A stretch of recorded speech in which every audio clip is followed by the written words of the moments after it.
Mark எழுதின சுவிசேஷம் 1 அதிகாரம்.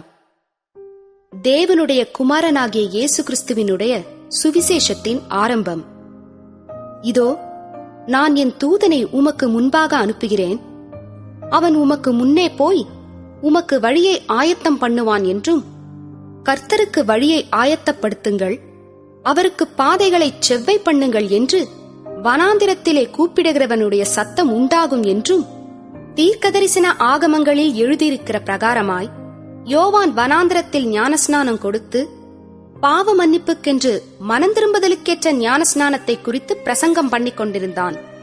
அப்பொழுது யூதேயா தேசத்தார் அனைவரும் எருசலேம் நகரத்தார் யாவரும் அவனிடத்திற்கு போய் தங்கள் பாவங்களை அறிக்கையிட்டு யோர்தான் நதியில் அவனால் ஞானஸ்நானம் பெற்றார்கள். யோவான் ஒட்டகமயிர் உடையை தரித்து தன் அறையில் வார்க்கச்சையை கட்டிக்கொண்டவனாயும் வெட்டுக்கிளியையும் காட்டுத்தேனையும் புசிக்கிறவனாயும் இருந்தான்.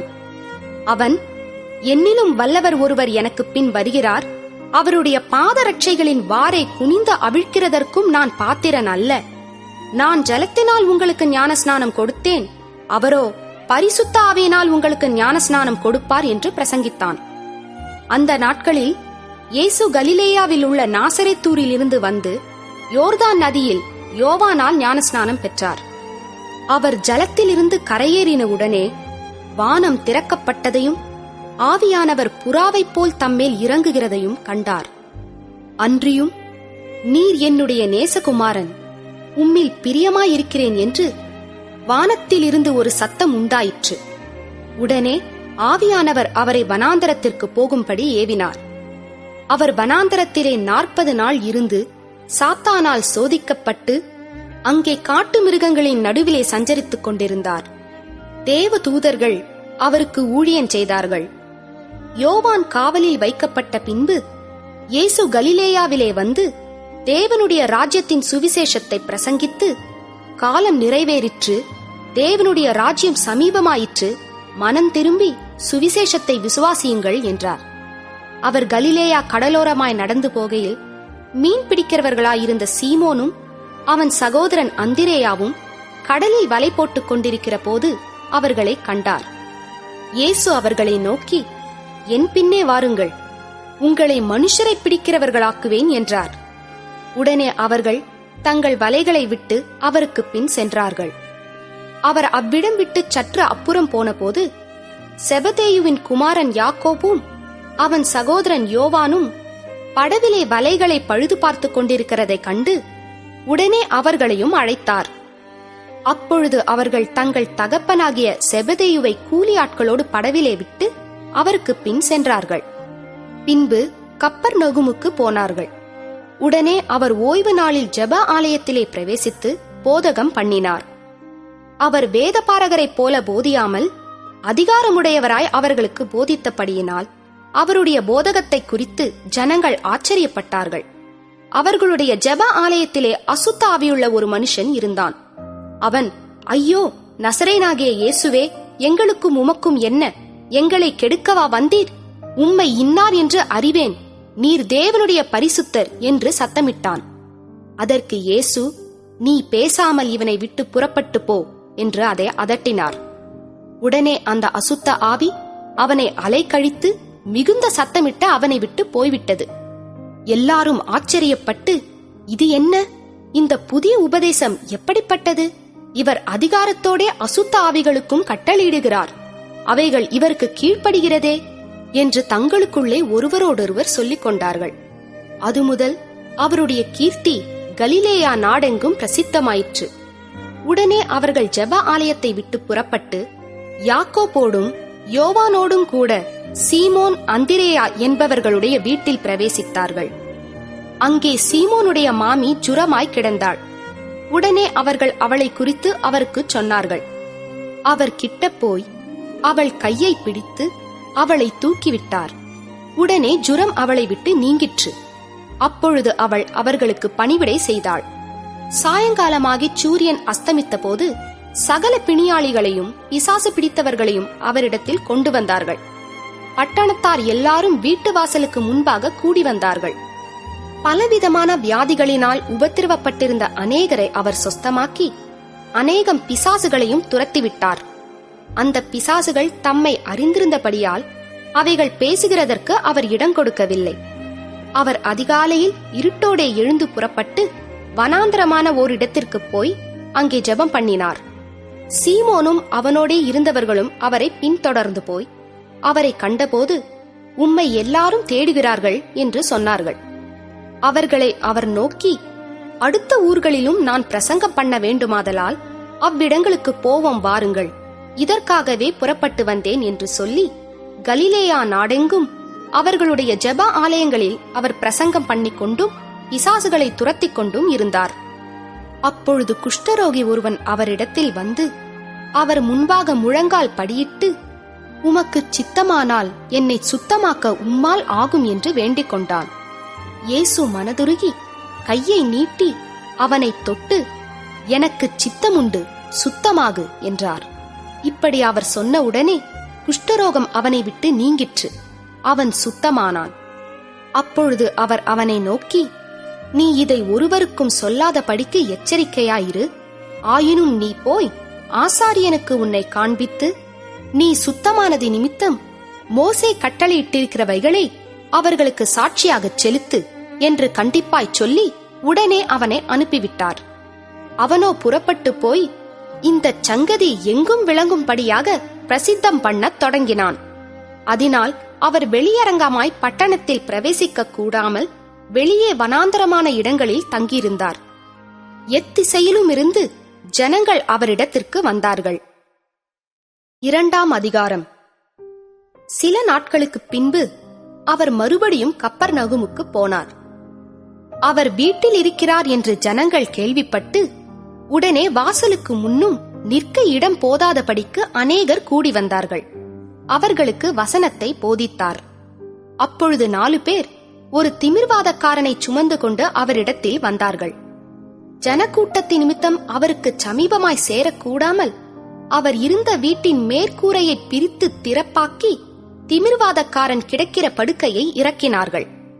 இயேசு அவர்கள் விசுவாசத்தை கண்டு திமிர்வாதக்காரனை நோக்கி, மகனே, உன் பாவங்கள் உனக்கு மன்னிக்கப்பட்டது என்றார். அங்கே உட்கார்ந்திருந்த வேதபாரகரில் சிலர், இவன் இப்படி தேவதூஷணம் சொல்லுகிறதென்ன? தேவன் ஒருவரே அன்றி பாவங்களை மன்னிக்கத்தக்கவர் யார் என்று தங்கள் இருதயங்களில் சிந்தித்துக் கொண்டிருந்தார்கள். அவர்கள் தங்களுக்குள்ளே இப்படி சிந்திக்கிறார்கள் என்று இயேசு உடனே தம்முடைய ஆவியில் அறிந்து அவர்களை நோக்கி, நீங்கள் உங்கள் இருதயங்களில் இப்படி சிந்திக்கிறதென்ன?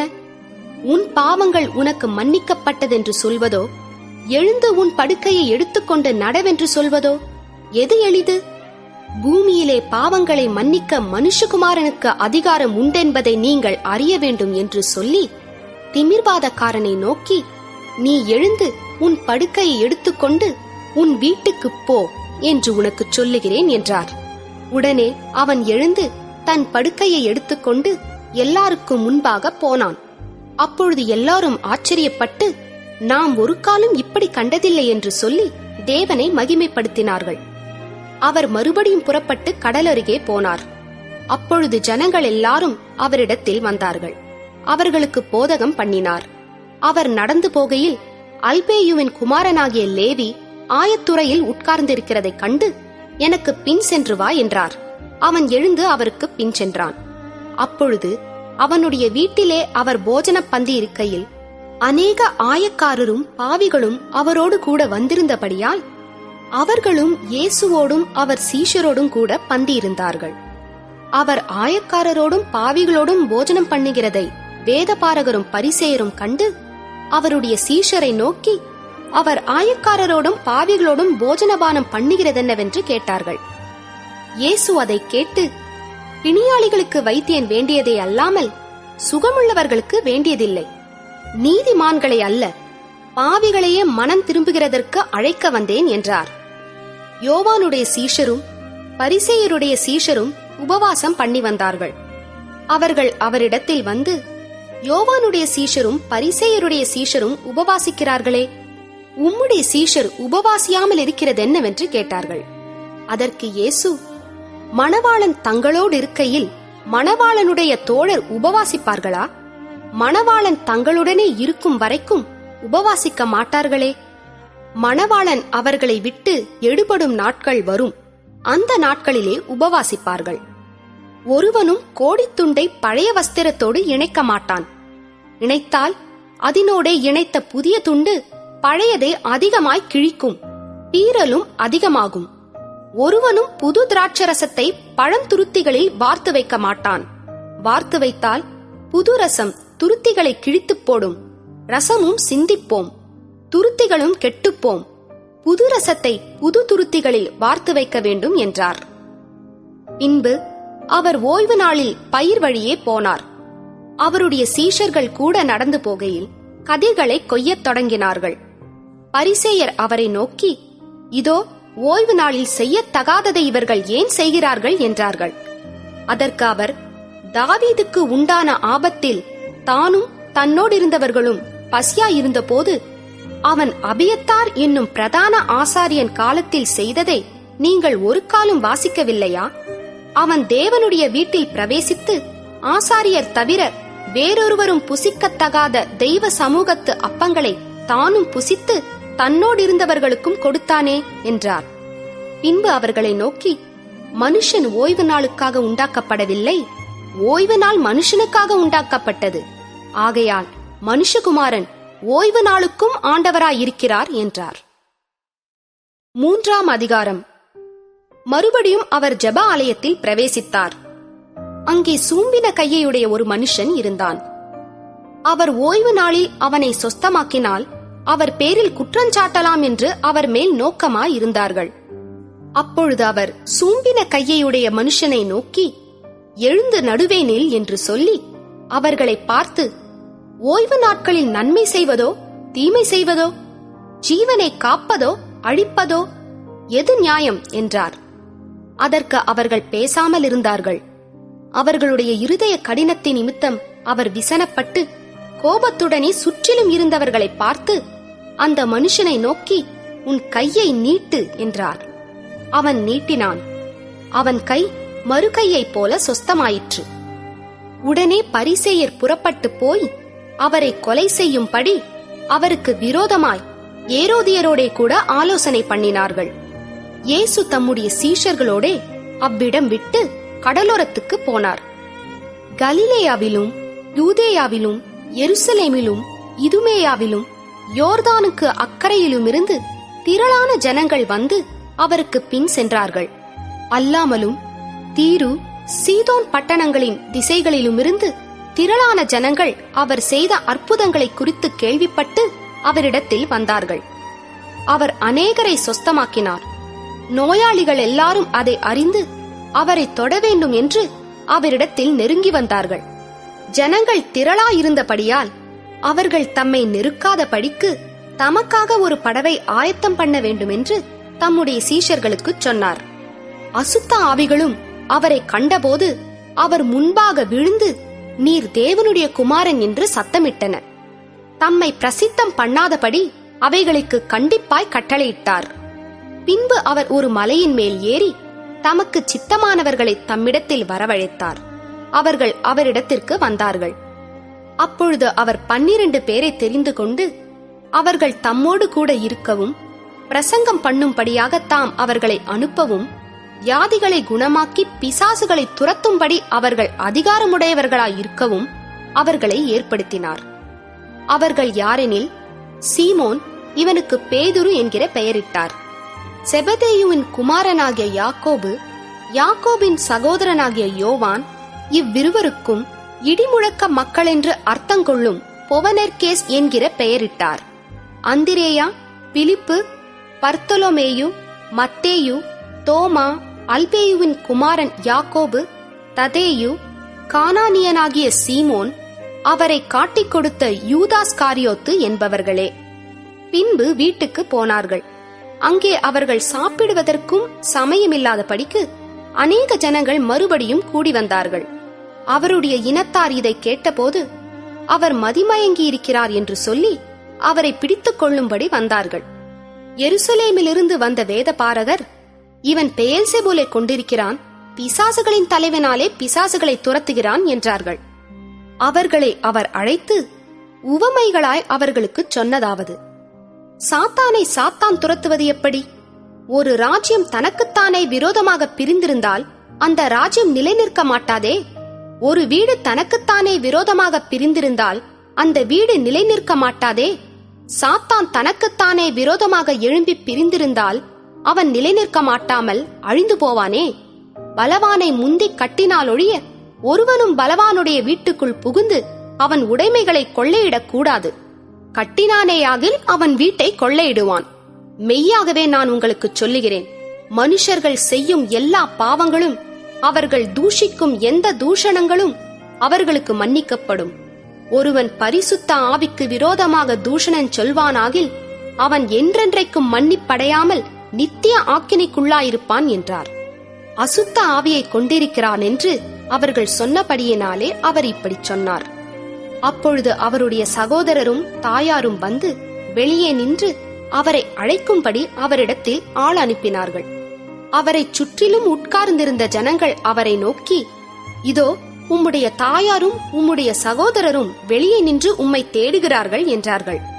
அவர்களுக்கு அவர் பிரதியுத்தரமாக, என் தாயார் யார், என் சகோதரர் யார் என்று சொல்லி தம்மை சூழ உட்கார்ந்திருந்தவர்களை சுற்றி பார்த்து, இதோ என் தாயும் என் சகோதரரும் இவர்களே. தேவனுடைய சித்தத்தின்படி செய்கிறவன் எவனோ அவனே எனக்கு சகோதரனும் எனக்கு சகோதரியும் எனக்கு தாயுமாயிருக்கிறான் என்றார். 4ஆம் அதிகாரம். அவர் மறுபடியும் கடலோரத்திலே போதகம் பண்ணத் தொடங்கினார். திரளான ஜனங்கள் அவரிடத்தில் கூடி வந்தபடியால் அவர் கடலிலே நின்ற ஒரு படவில் ஏறி உட்கார்ந்தார். ஜனங்கள் எல்லாரும் கடற்கரையில் நின்றார்கள். அவர் அநேக விசேஷங்களை உவமைகளாக அவர்களுக்கு போதித்தார். போதிக்கிற பொழுது அவர்களுக்கு சொன்னது: கேளுங்கள். விதைக்கிறவன் ஒருவன் விதைக்க புறப்பட்டான். அவன் விதைக்கையில் சில விதை வழியருகே விழுந்தது. ஆகாயத்து பறவைகள் வந்து அதை பட்சித்து போட்டது. சில விதை அதிக மண்ணில்லாத கற்பாறை நிலத்தில் விழுந்தது. அதற்கு ஆழமான மண்ணில்லாததினாலே சீக்கிரத்தில் முளைத்தது. வெயில் ஏறின போதோ தீந்து போய் வேரில்லாமையால் உலர்ந்து போயிற்று. சில விதை முள்ளுள்ள இடங்களில் விழுந்தது. முள் வளர்ந்து அது பலன் கொடாதபடி அதை நெருக்கிப் போட்டது. சில விதை நல்ல நிலத்தில் விழுந்து ஓங்கி வளருகிற பயிராகி 1 30, 1 60, 1 100 பலன் தந்தது. கேட்கிறதற்கு காதுள்ளவன் கேட்க கடவன் என்று அவர்களுக்கு சொன்னார். அவர் தனித்திருக்கிற போது 12 கூட அவரை சூழ்ந்திருந்தவர்கள் இந்த உவமையை குறித்து அவரிடத்தில் கேட்டார்கள். அதற்கு அவர், தேவனுடைய ராஜ்யத்தின் ரகசியத்தை அறியும்படி உங்களுக்கு அருளப்பட்டது. புறம்பே இருக்கிறவர்களுக்கோ இவைகளெல்லாம் உவமைகளாக சொல்லப்படுகிறது.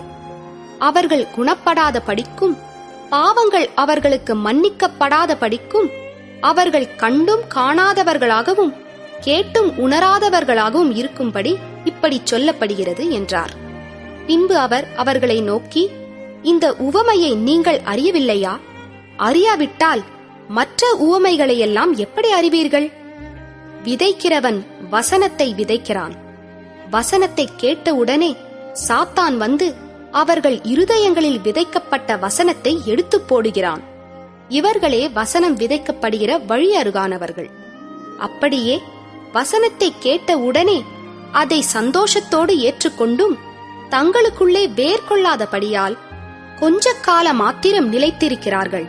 வசனத்தை நிமித்தம் உபத்திரவமும் துன்பமும் உண்டான உடனே இடரல் அடைகிறார்கள்.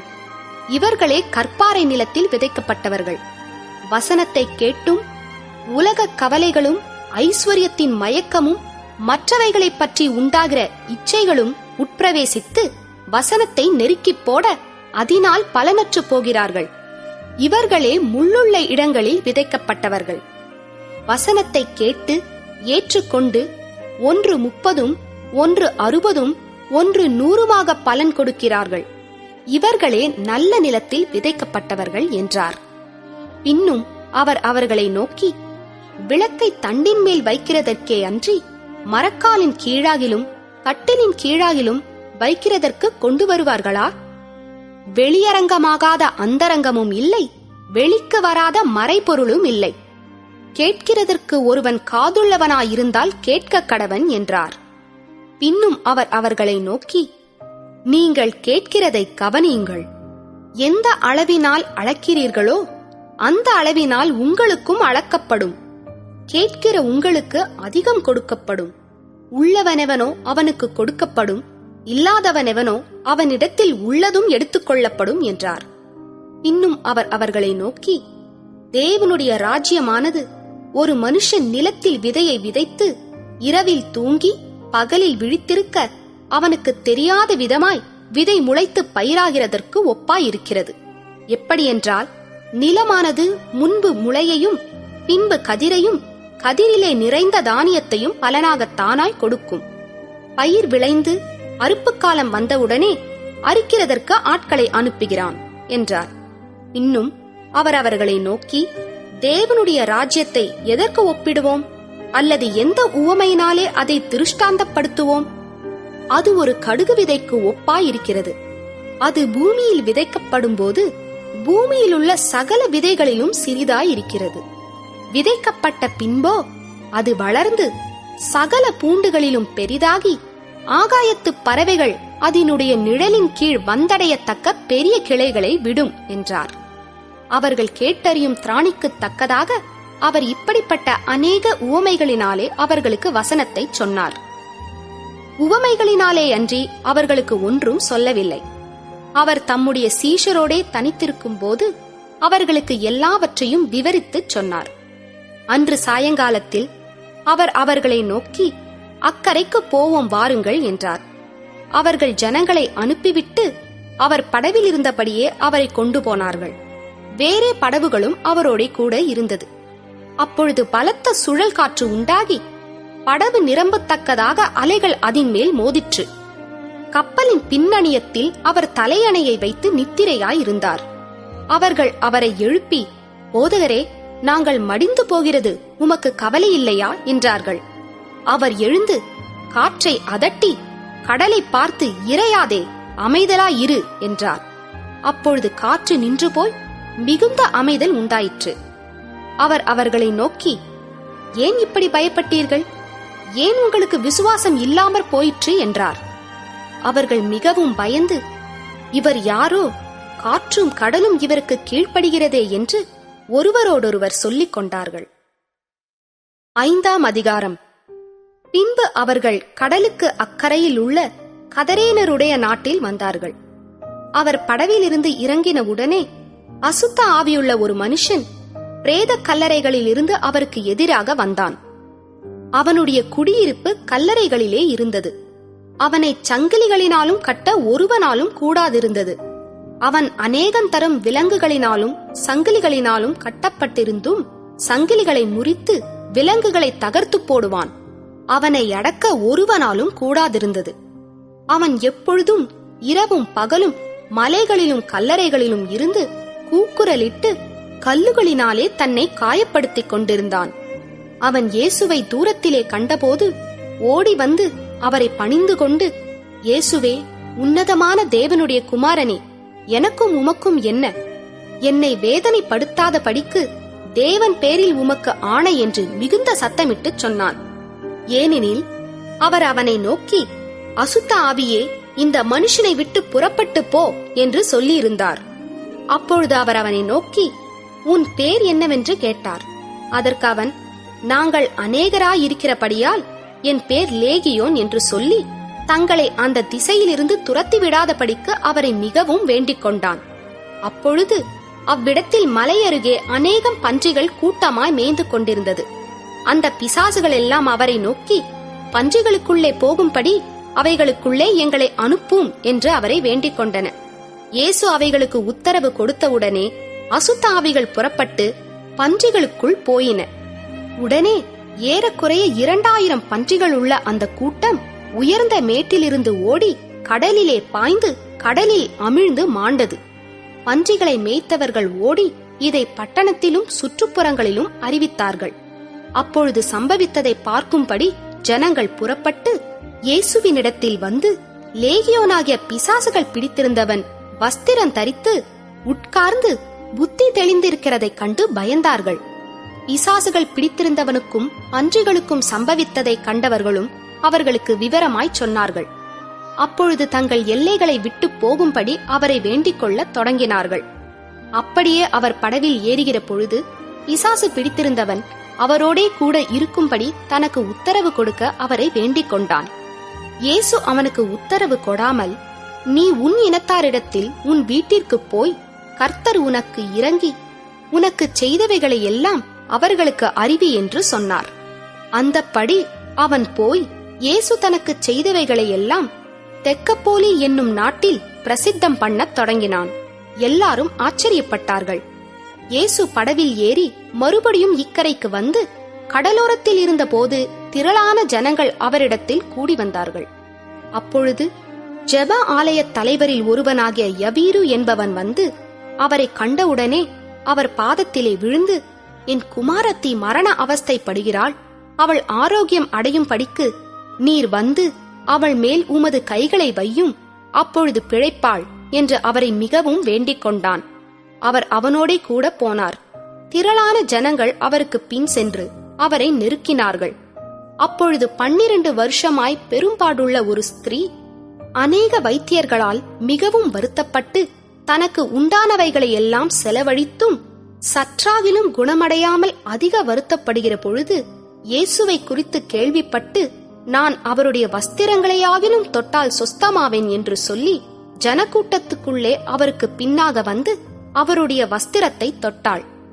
உடனே அவளுடைய உதிரத்தின் ஊரல் நின்று போயிற்று. அந்த வேதனை நீங்கி ஆரோக்கியமடைந்ததை அவள் தன் சரீரத்தில் உணர்ந்தாள். உடனே இயேசு தம்மிலிருந்து வல்லமை புறப்பட்டதை தமக்குள் அறிந்து ஜனக்கூட்டத்துக்குள்ளே திரும்பி, என் வஸ்திரங்களை தொட்டது யார் என்று கேட்டார். அவருடைய சீஷர்கள் அவரை நோக்கி, திரளான ஜனங்கள் உம்மை நெருக்கிக் கொண்டிருக்கிறதை நீர் கண்டும் என்னை தொட்டதை யார் என்று கேட்கிறீரே என்றார்கள். இதைச் செய்தவளை காணும்படிக்கு அவர் சுற்றிலும் பார்த்தார். தன்னிடத்திலே சம்பவித்ததை அறிந்த அந்த ஸ்திரீயானவள் பயந்து நடுங்கி அவர் முன்பாக வந்து விழுந்து உண்மையெல்லாம் அவருக்குச் சொன்னாள். அவர் அவளை பார்த்து, மகளே, உன் விசுவாசம் உன்னை ரட்சித்தது, நீ சமாதானத்தோடே போய் உன் வேதனை நீங்கி சுகமாயிரு என்றார்.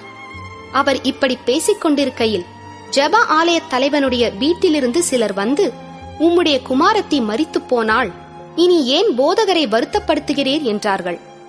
அவர்கள் சொன்ன வார்த்தையை இயேசு கேட்டவுடனே ஜெப ஆலய தலைவனை நோக்கி, பயப்படாதே, விசுவாசமுள்ளவனாயிரு என்று சொல்லி பேதுருவையும் யாக்கோப்பையும் யாக்கோப்பின் சகோதரன் யோவானையும் தவிர வேறொருவரும் தம்மோடே வருகிறதற்கு இடங்கொடாமல் ஜெப ஆலய தலைவனுடைய வீட்டிலே வந்து சந்தடியையும் மிகவும் அழுது புலம்புகிறவர்களையும் கண்டு உள்ளே பிரவேசித்து, நீங்கள் சந்தடி பண்ணி அழுகிறதென்ன? பிள்ளை மரிக்கவில்லை, நித்திரையாயிருக்கிறாள் என்றார். அதற்காக அவரை பார்த்து நகைத்தார்கள். எல்லாரையும் அவர் வெளியே போகப் பண்ணி பிள்ளையின் தகப்பனையும் தாயையும் தம்மோடே வந்தவர்களையும் அழைத்துக் கொண்டு பிள்ளை இருந்த இடத்தில் பிரவேசித்து பிள்ளையின் கையை பிடித்து, தலித்தா கூமி என்றார். அதற்கு, சிறு பெண்ணே எழுந்திரு என்று உனக்கு சொல்லுகிறேன் என்று அர்த்தமாம். உடனே சிறு பெண் எழுந்து நடந்தாள். அவள் 12 வயதுள்ளவளாயிருந்தாள். அவர்கள் மிகுந்த ஆச்சரியப்பட்டு பிரமித்தார்கள்.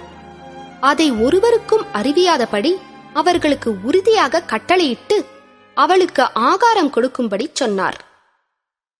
6ஆம் அதிகாரம். அவர் அவ்விடம் விட்டு புறப்பட்டு தாம் வளர்ந்த ஊருக்கு வந்தார். அவருடைய சீஷரும் அவரோட கூட வந்தார்கள். ஓய்வு நாளான போது ஜெப ஆலயத்தில் உபதேசம் பண்ணத் தொடங்கினார். அநேகர் கேட்டு ஆச்சரியப்பட்டு, இவைகள் இவனுக்கு எங்கே இருந்து வந்தது? இவன் கைகளினால் இப்படிப்பட்ட பலத்த செய்கைகள் நடக்கும்படி இவனுக்கு கொடுக்கப்பட்ட ஞானம் எப்படிப்பட்டது? இவன் தச்சன் அல்லவா? மரியாளுடைய குமாரன் அல்லவா? யாக்கோபு, யோசே, யூதா, சீமோன் என்பவர்களுக்கு சகோதரன் அல்லவா? இவன் சகோதரிகளும் இங்கே நம்மிடத்தில் இருக்கிறார்கள் அல்லவா என்று சொல்லி அவரை குறித்து இடறல் அடைந்தார்கள்.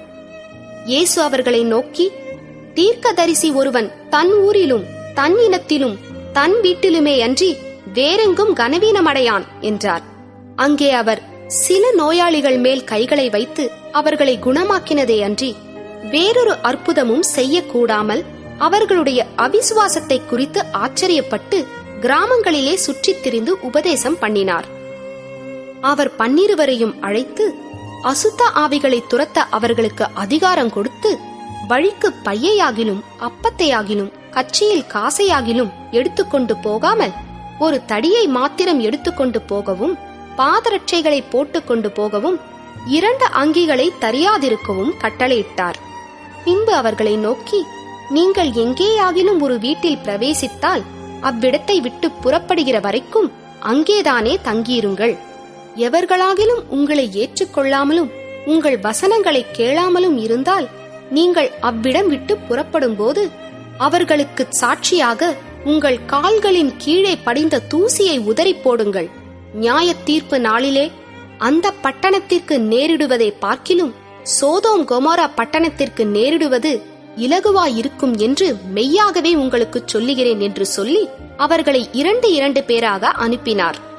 அவர்கள் புறப்பட்டு போய் மனம் திரும்புங்கள் என்று பிரசங்கித்து அநேகம் பிசாசுகளை துரத்தி அநேகம் நோயாளிகளை எண்ணெய் பூசி சொஸ்தமாக்கினார்கள். அவருடைய பேர் பிரசித்தமானபடியினால் ஏரோது ராஜா அவரை குறித்து கேள்விப்பட்டு, யோவான் ஸ்நானன் மரித்தோரிலிருந்து எழுந்தான், ஆகையால் அவனிடத்தில் இந்த பலத்த செய்கைகள் விளங்குகிறது என்றான். சிலர் அவர் எலியா என்றார்கள். வேறு சிலர் அவர் ஒரு தீர்க்கதரிசி அல்லது தீர்க்கதரிசிகளில் ஒருவனைப் போல் இருக்கிறார் என்று சொன்னார்கள். ஏரோது அதை கேட்டபொழுது, அவன் நான் சிரச்சேதம் பண்ணின யோவான் தான், அவன் மரித்தோரிலிருந்து எழுந்தான் என்றார். ஏரோது தன் சகோதரனாகிய பிலிப்புவின் மனைவி ஏரோதியாளை தனக்கு மனைவியாக்கிக் கொண்டபோது யோவான் ஏரோதை நோக்கி, நீர் உம்முடைய சகோதரன் மனைவியை வைத்துக் கொள்வது நியாயமல்லவென்று சொன்னது நிமித்தம் ஏரோது சேவகரை அனுப்பி யோவானை பிடித்து கட்டி காவலில் வைத்திருந்தான்.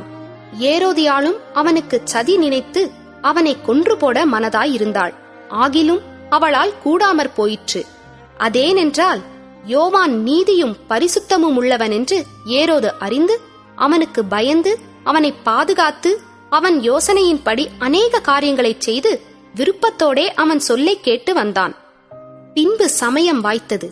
எப்படியென்றால், ஏரோது தன் ஜென்ம நாளிலே தன்னுடைய பிரபுக்களுக்கும் சேனாதிபதிகளுக்கும் கலிலேயா நாட்டின் பிரதான மனுஷருக்கும் ஒரு விருந்து பண்ணின போது ஏரோதியாளின் குமாரத்தி சபை நடுவே வந்து நடனம் பண்ணி ஏரோதுவையும் அவனோடே கூட பந்திருந்தவர்களையும் சந்தோஷப்படுத்தினாள். அப்பொழுது ராஜா சிறு பெண்ணை நோக்கி, உனக்கு வேண்டியதை என்னிடத்தில் கேள், அதை உனக்கு தருவேன் என்று சொன்னதுமல்லாமல், நீ என்னிடத்தில் எதை கேட்டாலும் அது என் ராஜ்யத்தில் பாதியானாலும் அதை உனக்கு தருவேன் என்று அவளுக்கு ஆணையும் இட்டான். அப்பொழுது அவள் வெளியே போய், நான் என்ன கேட்க வேண்டும் என்று தன் தாயினிடத்தில் கேட்டாள். அதற்கு அவள், யோவான் ஸ்நானனுடைய தலையை கேள் என்றாள்.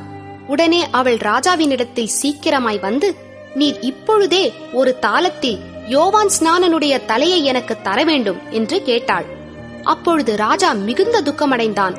ஆகிலும் ஆணையின் நிமித்தமும் கூட பந்திருந்தவர்களின் நிமித்தமும் அவளுக்கு அதை மறுக்க மனதில்லாமல் உடனே அவனுடைய தலையை கொண்டு வரும்படி சேவகனுக்கு கட்டளையிட்டு அனுப்பினான். அந்தப்படி அவன் போய் காவற்கூடத்திலே அவனை சிரச்சேதம் பண்ணி அவன் தலையை ஒரு தாளத்திலே கொண்டு வந்து அதை அந்த சிறு பெண்ணுக்கு கொடுத்தான். அந்த சிறு பெண் அதை தன் தாயினிடத்தில் கொடுத்தாள். அவனுடைய சீஷர்கள் அதை கேள்விப்பட்டு வந்து அவன் உடலை எடுத்து ஒரு கல்லறையில் வைத்தார்கள்.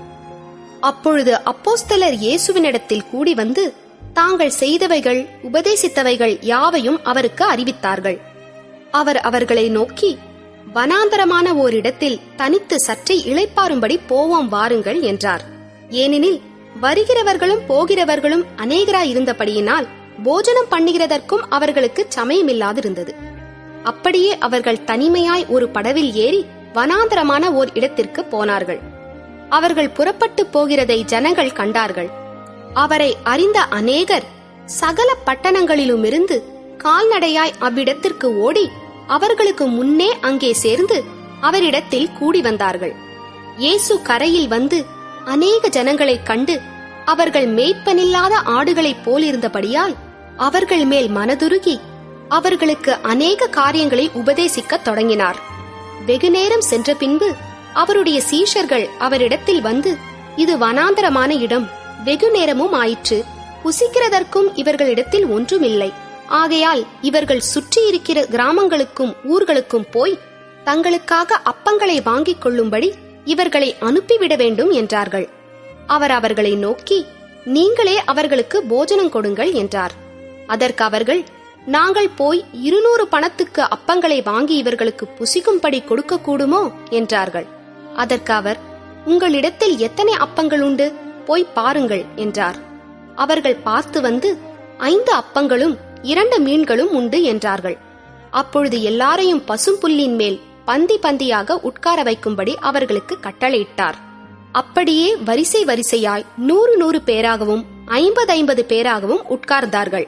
அவர் அந்த 5 அப்பங்களையும் அந்த 2 மீன்களையும் எடுத்து வானத்தை அண்ணாந்து பார்த்து ஆசீர்வதித்து அப்பங்களை பிட்டு அவர்களுக்கு பரிமாறும்படி தம்முடைய சீஷர்களிடத்தில் கொடுத்தார்.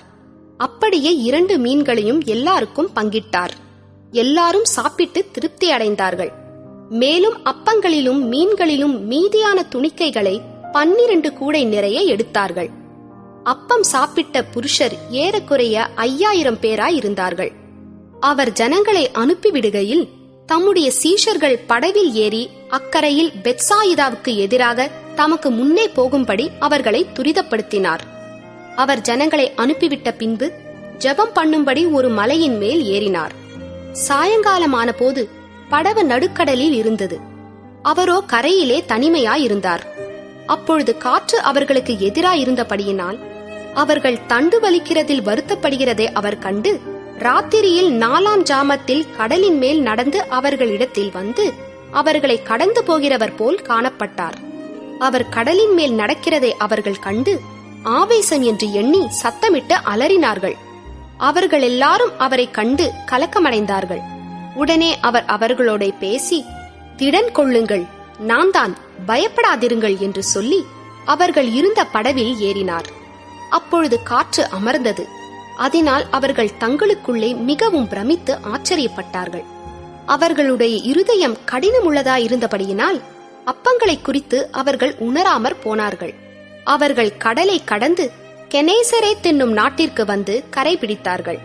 அவர்கள் படவிலிருந்து இறங்கின உடனே ஜனங்கள் அவரை அறிந்து அந்த சுற்றுப்புறமெங்கும் ஓடித் திரிந்து பிணியாளிகளை படுக்கைகளில் கிடத்தி அவர் வந்திருக்கிறார் என்று கேள்விப்பட்ட இடங்களில் எல்லாம் சுமந்து கொண்டு வந்தார்கள். அல்லாமலும் அவர் பிரவேசித்த கிராமங்கள், பட்டணங்கள், நாடுகள் எவைகளோ அவைகளின் சந்தை வெளிகளிலே வியாதிக்காரரை வைத்து அவருடைய வஸ்திரத்தின் ஓரத்தையாகிலும் அவர்கள் தொடும்படி உத்தரவாக வேண்டும் என்று அவரை வேண்டிக் கொண்டார்கள். அவரை தொட்ட யாவரும் சொஸ்தமானார்கள். 7ஆம் அதிகாரம். எருசலேமிலிருந்து வந்த பரிசேயரும் வேதபாரகரில் சிலரும் அவரிடத்தில் கூடி வந்தார்கள். அப்பொழுது அவருடைய சீஷரில் சிலர் கழுவாத அசுத்த கைகளாலே போஜனம் பண்ணுகிறதை அவர்கள் கண்டு குற்றம் பிடித்தார்கள். ஏனெனில் பரிசேயர் முதலிய யூதர் அனைவரும் முன்னோர்களின் பாரம்பரியத்தை கைக்கொண்டு அடிக்கடி கை கழுவினாலொழிய சாப்பிட மாட்டார்கள். கடையிலிருந்து வரும்போதும் ஸ்நானம் பண்ணாமல் சாப்பிட மாட்டார்கள். அப்படியே செம்புகளையும் கிண்ணங்களையும் செப்பு குடங்களையும் மணைகளையும் கழுவுகிறதுமல்லாமல் வேறு அநேக ஆசாரங்களையும் கை கொண்டு வருவார்கள். அப்பொழுது அந்த பரிசேயரும் வேதபாரகரும் அவரை நோக்கி, உம்முடைய சீஷர்கள் முன்னோர்களின் பாரம்பரியத்தை மீறி ஏன் கை கழுவாமல் சாப்பிடுகிறார்கள் என்று கேட்டார்கள். அவர்களுக்கு அவர் பிரதியுத்தரமாக, இந்த ஜனங்கள் தங்கள் உதடுகளினால் என்னை கனம் பண்ணுகிறார்கள், அவர்கள் இருதயமோ எனக்கு தூரமாய் விலகியிருக்கிறது என்றும், மனுஷருடைய கற்பனைகளை உபதேசங்களாக போதித்து வீணா எனக்கு ஆராதனை செய்கிறார்கள் என்றும் எழுதியிருக்கிற பிரகாரம் மாயக்காரராகிய உங்களை குறித்து ஏசாயா நன்றாய் தீர்க்க தரிசனம் சொல்லியிருக்கிறான். நீங்கள் தேவனுடைய கட்டளையை தள்ளிவிட்டு மனுஷருடைய பாரம்பரியத்தை கைக்கொண்டு வருகிறவர்களாய் கிண்ணங்களையும் செம்புகளையும் கழுவுகிறீர்கள் மற்றும் இப்படிப்பட்ட அநேக சடங்குகளையும் அனுசரித்து வருகிறீர்கள் என்றார். பின்னும் அவர் அவர்களை நோக்கி, நீங்கள் உங்கள் பாரம்பரியத்தை கைக்கொள்ளும்படிக்கு தேவனுடைய கட்டளைகளை வியர்த்தமாக்கினது நன்றாயிருக்கிறது. எப்படியெனில், உன் தகப்பனையும் உன் தாயையும் கனம் பண்ணுவாயாக என்றும், தகப்பனையாவது தாயையாவது நிந்திக்கிறவன் கொல்லப்பட வேண்டும் என்றும் மோசே சொல்லியிருக்கிறாரே, நீங்களோ ஒருவன் தன் தகப்பனையாவது தாயையாவது நோக்கி, உனக்கு நான் செய்யத்தக்க உதவி எது உண்டோ அதை கொர்பான் என்னும் காணிக்கையாக கொடுக்கிறேன் என்று சொல்லிவிட்டால் அவனுடைய கடமை தீர்ந்தது என்று சொல்லி அவனை இனி தன் தகப்பனுக்காவது தன் தாய்க்காவது யாதொரு உதவியும் செய்ய ஒட்டாமல் நீங்கள் போதித்த உங்கள் பாரம்பரியத்தினால் தேவ வசனத்தை அவமாக்குகிறீர்கள். இதுபோலவே நீங்கள் மற்றும் அநேக காரியங்களையும் செய்கிறீர்கள் என்று சொன்னார். பின்பு அவர் ஜனங்கள் எல்லாரையும் வரவழைத்து அவர்களை நோக்கி, நீங்கள் எல்லாரும் எனக்கு செவி கொடுத்து உணருங்கள். மனுஷனுக்கு புறம்பே இருந்து அவனுக்குள்ளே போகிறதொன்றும் அவனை தீட்டுப்படுத்த மாட்டாது. அவன் உள்ளத்திலிருந்து புறப்படுகிறவைகளே அவனை தீட்டுப்படுத்தும்.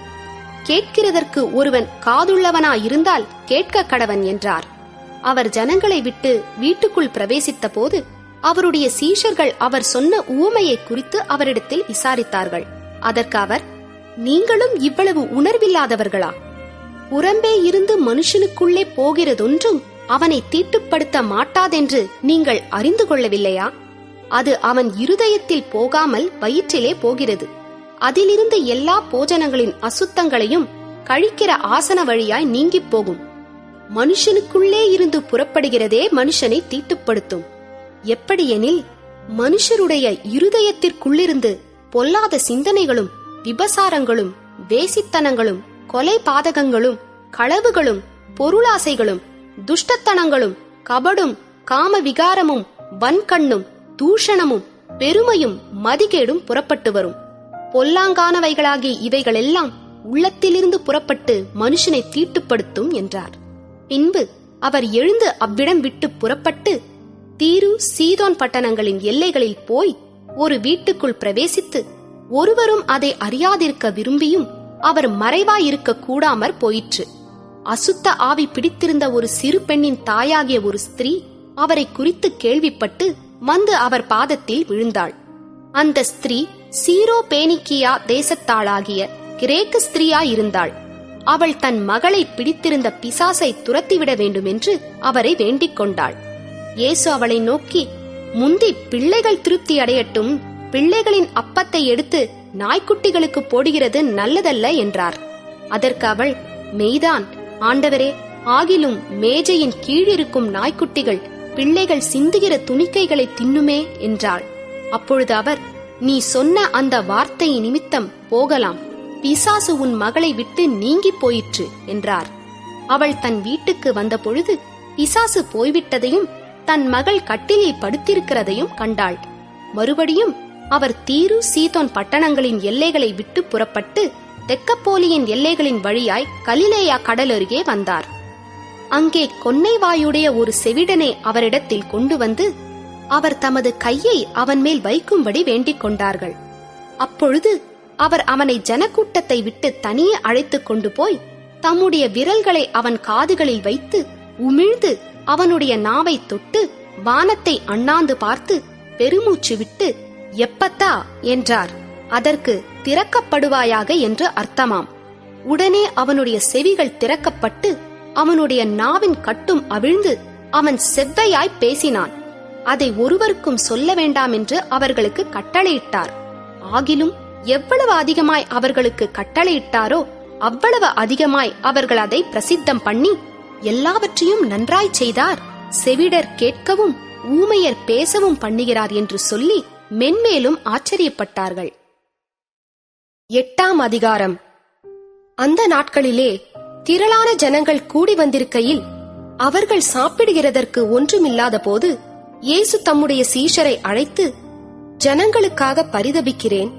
இவர்கள் இப்பொழுது என்னிடத்தில் தங்கியிருந்த 3 நாளாய் சாப்பிட ஒன்றுமில்லாதிருக்கிறார்கள். இவர்களில் சிலர் தூரத்தில் இருந்து வந்தவர்களாகையால் நான் இவர்களை பட்டினியாய் வீட்டிற்கு அனுப்பிவிட்டால் வழியில் சோர்ந்து போவார்களே என்றார். அதற்கு அவருடைய சீஷர்கள், இந்த வனாந்தரத்திலே ஒருவன் எங்கே இருந்த அப்பங்களை கொண்டு வந்து இத்தனை பேர்களை திருப்தியாக்க கூடும் என்றார்கள். அதற்கு அவர், உங்களிடத்தில் எத்தனை அப்பங்கள் உண்டு என்று கேட்டார். அவர்கள் 7 அப்பங்கள் உண்டு என்றார்கள். அப்பொழுது அவர் ஜனங்களை தரையிலே பந்தியிருக்க கட்டளையிட்டு அந்த 7 அப்பங்களையும் எடுத்து ஸ்தோத்திரம் பண்ணி விட்டு அவர்களுக்கு பரிமாறும்படி சீஷர்களிடத்தில் கொடுத்தார். அவர்கள் ஜனங்களுக்கு பரிமாறினார்கள். சில சிறு மீன்களும் அவர்களிடத்தில் இருந்தது. அவர் அவைகளையும் ஆசீர்வதித்து அவர்களுக்கு பரிமாறும்படி சொன்னார். அவர்கள் சாப்பிட்டு திருப்தியடைந்தார்கள். மீதியான துணிக்கைகளை 7 கூடை நிறைய எடுத்தார்கள். சாப்பிட்டவர்கள் ஏறக்குறைய 4000 பேரா இருந்தார்கள். பின்பு அவர் அவர்களை அனுப்பிவிட்டார். உடனே அவர் தம்முடைய சீஷரோடே கூட படவில் ஏறி தல்மனூத்தாவின் எல்லைகளில் வந்தார். அப்பொழுது பரிசேயர் வந்து அவரோடே தர்க்கிக்கத் தொடங்கி அவரை சோதிக்கும்படி வானத்திலிருந்து ஒரு அடையாளத்தை காண்பிக்க வேண்டும் என்று கேட்டார்கள். அவர் தம்முடைய ஆவியில் பெருமூச்சு விட்டு, இந்த சந்ததியார் அடையாளம் தேடுகிறதென்ன? இந்த சந்ததியாருக்கு ஒரு அடையாளமும் கொடுக்கப்படுவதில்லை என்று மெய்யாகவே உங்களுக்கு சொல்லுகிறேன் என்று சொல்லி அவர்களை விட்டு மறுபடியும் படவில் ஏறி அக்கரைக்கு போனார். சீஷர்கள் அப்பங்களை கொண்டு வர மறந்து போனார்கள். படவிலே அவர்களிடத்தில் ஒரு அப்பம் மாத்திரம் இருந்தது. அவர் அவர்களை நோக்கி, நீங்கள் பரிசேயருடைய புளித்தமாவை குறித்தும் ஏரோதின் புளித்தமாவை குறித்தும் எச்சரிக்கையாயிருங்கள் என்று கற்பித்தார். அதற்கு அவர்கள், நம்மிடத்தில் அப்பங்கள் இல்லாதபடியால் இப்படி சொல்லுகிறார் என்று தங்களுக்குள்ளே யோசனை பண்ணிக் கொண்டார்கள். இயேசு அதை அறிந்து அவர்களை நோக்கி, உங்களிடத்தில் அப்பங்கள் இல்லாதபடியினால் நீங்கள் யோசனை பண்ணுகிறதென்ன? இன்னும் சிந்தியாமலும் உணராமலும் இருக்கிறீர்களா? இன்னும் உங்கள் இருதயம் கடினமாயிருக்கிறதா? உங்களுக்கு கண்கள் இருந்தும் காணாதிருக்கிறீர்களா? காதுகள் இருந்தும் கேளாதிருக்கிறீர்களா? நினைவு கூறாமலும் இருக்கிறீர்களா? நான் 5 அப்பங்களை 5000 பேருக்கு பங்கிட்ட போது மீதியான துணிக்கைகளை எத்தனை கூடை நிறைய எடுத்தீர்கள் என்று கேட்டார். 12 என்றார்கள். நான் 7 அப்பங்களை 4000 பேருக்கு பங்கிட்ட போது மீதியான துணிக்கைகளை எத்தனை கூடை நிறைய எடுத்தீர்கள் என்று கேட்டார். 7 என்றார்கள். அப்படியானால் நீங்கள் உணராதிருக்கிறது எப்படி என்றார். பின்பு அவர் பெத்சாயிதா ஊருக்கு வந்தார். அப்பொழுது ஒரு குருடனை அவரிடத்தில் கொண்டு வந்து அவனை தொடும்படி அவரை வேண்டிக் கொண்டார்கள். அவர் குருடனுடைய கையை பிடித்து அவனை கிராமத்துக்கு வெளியே அழைத்துக் கொண்டு போய் அவன் கண்களில் உமிழ்ந்து அவன் மேல் கைகளை வைத்து, எதையாகிலும் காண்கிறாயா என்று கேட்டார். அவன் ஏறிட்டு பார்த்து, நடக்கிற மனுஷரை மரங்களைப் போல காண்கிறேன் என்றான். பின்பு அவர் மறுபடியும் அவன் கண்களின் மேல் கைகளை வைத்து அவனை ஏறிட்டு பார்க்கும்படி செய்தார். அப்பொழுது அவன் சொஸ்தமடைந்து யாவரையும் தெளிவாய் கண்டான். பின்பு அவர் அவனை நோக்கி, நீ கிராமத்தில் பிரவேசியாமலும் கிராமத்தில் இதை ஒருவருக்கும் சொல்லாமலும் இரு என்று சொல்லி அவனை வீட்டிற்கு அனுப்பிவிட்டார்.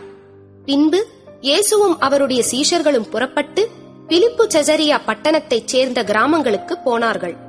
வழியிலே அவர் தம்முடைய சீஷர்களை நோக்கி, ஜனங்கள் என்னை யார் என்று சொல்லுகிறார்கள் என்று கேட்டார். அதற்கு அவர்கள், சிலர் உம்மை யோவான் ஸ்நானன் என்றும், சிலர் எலியா என்றும், வேறு சிலர் தீர்க்கதரிசிகளில் ஒருவர் என்றும் சொல்லுகிறார்கள் என்றார்கள். அப்பொழுது அவர், நீங்கள் என்னை யார் என்று சொல்லுகிறீர்கள் என்று கேட்டார். பேதுரு பிரதியுத்தரமாக, நீர் கிறிஸ்து என்றான். அப்பொழுது தம்மை குறித்து ஒருவருக்கும் சொல்லாதபடிக்கு அவர்களுக்கு உறுதியாய் கட்டளையிட்டார். அல்லாமலும் மனுஷகுமாரன் பல பாடுகள் பட்டு மூப்பராலும் பிரதான ஆசாரியராலும் வேதபாரகராலும் ஆகாதவன் என்று தள்ளப்பட்டு கொல்லப்பட்டு 3 நாளைக்கு பின்பு உயிர்த்தெழுந்திருக்க வேண்டியதென்று அவர்களுக்கு போதிக்கத் தொடங்கினார். இந்த வார்த்தையை அவர் தாராளமாகச் சொன்னார். அப்பொழுது பேதுரு அவரை தனியே அழைத்துக் கொண்டு போய் அவரை கடிந்து கொள்ளத் தொடங்கினான். அவர் திரும்பி தம்முடைய சீஷரை பார்த்து பேதுருவை நோக்கி, எனக்கு பின்னாகப்போ சாத்தானே, நீ தேவனுக்கு ஏற்றவைகளை சிந்தியாமல் மனுஷருக்கு ஏற்றவைகளை சிந்திக்கிறாய் என்று சொல்லி அவனை கடிந்து கொண்டார். பின்பு அவர் ஜனங்களையும் தம்முடைய சீஷர்களையும் தம்மிடத்தில் அழைத்து, ஒருவன் என் பின்னே வர விரும்பினால் அவன் தன்னைத்தான் வெறுத்து தன் சிலுவையை எடுத்துக்கொண்டு என்னை பின்பற்ற கடவன். தன் ஜீவனை ரட்சிக்க விரும்புகிறவன் அதை இழந்து போவான். என் நிமித்தமாகவும் சுவிசேஷத்தின் நிமித்தமாகவும் தன் ஜீவனை இழந்து போகிறவன் அதை ரட்சித்துக் கொள்ளுவான். மனுஷன் உலகம் முழுவதையும் ஆதாயப்படுத்திக் கொண்டாலும் தன் ஜீவனை நஷ்டப்படுத்தினால் அவனுக்கு லாபம் என்ன? மனுஷன் தன் ஜீவனுக்கு ஈடாக என்னத்தை கொடுப்பான்? ஆதலால் விபசாரமும் பாவமும் உள்ள இந்த சந்ததியில் என்னை குறித்தும் என் வார்த்தைகளை குறித்தும் எவன் வெட்கப்படுவானோ அவனை குறித்து மனுஷகுமாரனும் தமது பிதாவின் மகிமை பொருந்தினவராய் பரிசுத்த தூதர்களோடும் கூட வரும்போது வெட்கப்படுவார் என்றார். 9ஆம் அதிகாரம். அன்றியும் அவர் அவர்களை நோக்கி, இங்கே நிற்கிறவர்களில் சிலர் தேவனுடைய ராஜ்யம் பலத்தோடே வருவதைக் காணும் முன் மரணத்தை ருசி பார்ப்பதில்லை என்று மெய்யாகவே உங்களுக்கு சொல்லுகிறேன் என்றார். 6 நாளைக்குப் பின்பு இயேசு பேதுருவையும் யாக்கோப்பையும் யோவானையும் அழைத்து உயர்ந்த மலையின் மேல் அவர்களை தனியே கூட்டிக் கொண்டு போய் அவர்களுக்கு முன்பாக மறுரூபமானார். அவருடைய வஸ்திரம் உறைந்த மழையைப் போல் பூமியிலே எந்த வண்ணானும் வெளுக்கக்கூடாத வெண்மையாய் பிரகாசித்தது. அப்பொழுது மோசேயும் எலியாவும் இயேசுவுடனே பேசுகிறவர்களாக அவர்களுக்கு காணப்பட்டார்கள். அப்பொழுது பேதுரு இயேசுவை நோக்கி, ரபி, நாம் இங்கே இருக்கிறது நல்லது. உமக்கு ஒரு கூடாரமும் மோசேக்கு ஒரு கூடாரமும் எலியாவுக்கு ஒரு கூடாரமுமாக 3 கூடாரங்களை போடுவோம் என்றான். அவர்கள் மிகவும் பயந்திருந்தபடியால் தான் பேசுகிறது இன்னதென்று அறியாமல் இப்படி சொன்னான். அப்பொழுது ஒரு மேகம் அவர்கள் மேல் நிழலிட்டது. இவர் என்னுடைய நேசகுமாரன், இவருக்கு செவி கொடுங்கள் என்று அந்த மேகத்திலிருந்து ஒரு சத்தம் உண்டாயிற்று. உடனே அவர்கள் சுற்றிலும் பார்த்தபோது இயேசு ஒருவரைத் தவிர வேறொருவரையும் காணவில்லை. அவர்கள் மலையிலிருந்து இறங்குகிற போது அவர் அவர்களை நோக்கி, மனுஷகுமாரன் மரித்தோரிலிருந்து எழுந்திருக்கும் வரைக்கும் நீங்கள் கண்டவைகளை ஒருவருக்கும் சொல்ல வேண்டாம் என்று கட்டளையிட்டார். மரித்தோரிலிருந்து எழுந்திருப்பது என்னவென்று அவர்கள் ஒருவரிடத்தில் ஒருவர் விசாரித்து அந்த வார்த்தையை தங்களுக்குள்ளே அடக்கிக் கொண்டு, எலியா முந்தி வர வேண்டும் என்று வேதபாரகர் சொல்லுகிறார்களே, அது எப்படி என்று அவரிடத்தில் கேட்டார்கள். அவர் பிரதியுத்தரமாக, எலியா முந்தி வந்து எல்லாவற்றையும் சீர்படுத்துவது மெய்தான், அல்லாமலும் மனுஷகுமாரன் பல பாடுகள் பட்டு அவமதிக்கப்படுவார் என்று அவரை குறித்து எழுதியிருக்கிறதே, அது எப்படி என்றார். ஆனாலும் எலியா வந்தாயிற்று, அவனை குறித்து எழுதியிருக்கிற பிரகாரம் தங்களுக்கு இஷ்டமானபடி அவனுக்கு செய்தார்கள் என்று உங்களுக்கு சொல்லுகிறேன் என்றார். பின்பு அவர் சீஷரிடத்தில் வந்தபோது அவர்களை சுற்றி திரளான ஜனங்கள் நிற்கிறதையும் அவர்களோடே வேதபாரகர் தர்க்கிக்கிறதையும் கண்டார். ஜனங்கள் எல்லாரும் அவரை கண்டவுடனே மிகவும் ஆச்சரியப்பட்டு ஓடி வந்து அவருக்கு வந்தனம் செய்தார்கள். அவர் வேதபாரகரை நோக்கி, நீங்கள் இவர்களோட என்னத்தை குறித்து தர்க்கம் பண்ணுகிறீர்கள் என்று கேட்டார். அப்பொழுது ஜனக்கூட்டத்தில் ஒருவன் அவரை நோக்கி, போதகரே, ஊமையான ஒரு ஆவி பிடித்த என் மகனை உம்மிடத்தில் கொண்டு வந்தேன். அது அவனை எங்கே பிடித்தாலும் அங்கே அவனை அலைக்கழிக்கிறது. அப்பொழுது அவன் நுரை தள்ளி பல்லை கடித்து சோர்ந்து போகிறான். அதை துரத்தி விடும்படி உம்முடைய சீஷரிடத்தில் கேட்டேன், அவர்களால் கூடாமற் போயிற்று என்றான். அவர் பிரதியுத்தரமாக, விசுவாசமில்லாத சந்ததியே, எதுவரைக்கும் நான் உங்களோடு இருப்பேன்? எதுவரைக்கும் உங்களிடத்தில் பொறுமையாயிருப்பேன்? அவனை என்னிடத்தில் கொண்டு வாருங்கள் என்றார். அவனை அவரிடத்தில் கொண்டு வந்தார்கள். அவரை கண்டவுடனே அந்த ஆவி அவனை அலைக்கழித்தது. அவன் தரையிலே விழுந்து நுரை தள்ளி புரண்டான். அவர் அவனுடைய தகப்பனை நோக்கி, இது இவனுக்கு உண்டாகி எவ்வளவு காலமாயிற்று என்று கேட்டார். அதற்கு அவன், சிறுவயது முதற்கொண்டே உண்டாயிருக்கிறது. இவனை கொல்லும்படிக்கு அது அநேகந்தரம் தீயிலும் தண்ணீரிலும் தள்ளிற்று. நீர் ஏதாகிலும் செய்யக்கூடுமானால் எங்கள் மேல் மனதிறங்கி எங்களுக்கு உதவி செய்ய வேண்டும் என்றான். இயேசு அவனை நோக்கி, நீ விசுவாசிக்க கூடுமானால் ஆகும், விசுவாசிக்கிறவனுக்கு எல்லாம் கூடும் என்றார். உடனே பிள்ளையின் தகப்பன், விசுவாசிக்கிறேன் ஆண்டவரே, என் அவிசுவாசம் நீங்கும்படி உதவி செய்யும் என்று கண்ணீரோடே சத்தமிட்டு சொன்னான். அப்பொழுது ஜனங்கள் கூட்டமாய் ஓடி வருகிறதை இயேசு கண்டு அந்த அசுத்த ஆவியை நோக்கி, ஊமையும் செவிடுமான ஆவியே, இவனை விட்டு புறப்பட்டு போ, இனி இவனுக்குள் போகாதே என்று நான் உனக்கு கட்டளையிடுகிறேன் என்று அதை அதட்டினார். அப்பொழுது அது சத்தமிட்டு அவனை மிகவும் அலைக்கழித்து புறப்பட்டு போயிற்று. அவன் செத்துப்போனான் என்று அநேகர் சொல்லத்தக்கதாக செத்தவன் போல் கிடந்தான். இயேசு அவன் கையை பிடித்து அவனை தூக்கினார். உடனே அவன் எழுந்திருந்தான். வீட்டில் அவர் பிரவேசித்த பொழுது அவருடைய சீஷர்கள், அதை துரத்திவிட எங்களால் ஏன் கூடாமற் போயிற்று என்று அவரிடத்தில் தனித்து கேட்டார்கள். அதற்கு அவர், இவ்வகை பிசாசு ஜெபத்தினாலும் உபவாசத்தினாலுமே அன்றி மற்றெவ்விதத்தினாலும் புறப்பட்டு போகாது என்றார். பின்பு அவ்விடம் விட்டு புறப்பட்டு கலிலேயாவை கடந்து போனார்கள். அதை ஒருவரும் அறியாதிருக்க வேண்டுமென்று விரும்பினார். ஏனெனில் மனுஷகுமாரன் மனுஷர் கைகளில் ஒப்புக் கொடுக்கப்படுவார் என்றும் அவர்கள் அவரை கொன்று போடுவார்கள் என்றும் கொல்லப்பட்டு 3ஆம் நாளிலே உயிர் தெழுந்திருப்பார் என்றும் அவர் தம்முடைய சீஷர்களுக்கு போதகம் பண்ணி சொல்லியிருந்தார். அவர்களோ அந்த வார்த்தையை அறிந்து கொள்ளவில்லை. அதை குறித்து அவரிடத்தில் கேட்கவும் பயந்தார்கள். அவர் கப்பர்நகூமுக்கு வந்து வீட்டிலே இருக்கும்போது அவர்களை நோக்கி, நீங்கள் வழியிலே எதை குறித்து உங்களுக்குள்ளே தர்க்கம் பண்ணினீர்கள் என்று கேட்டார். அதற்கு அவர்கள் பேசாமல் இருந்தார்கள். ஏனெனில் அவர்கள் தங்களுக்குள்ளே எவன் பெரியவன் என்று வழியில் தர்க்கம் பண்ணினார்கள்.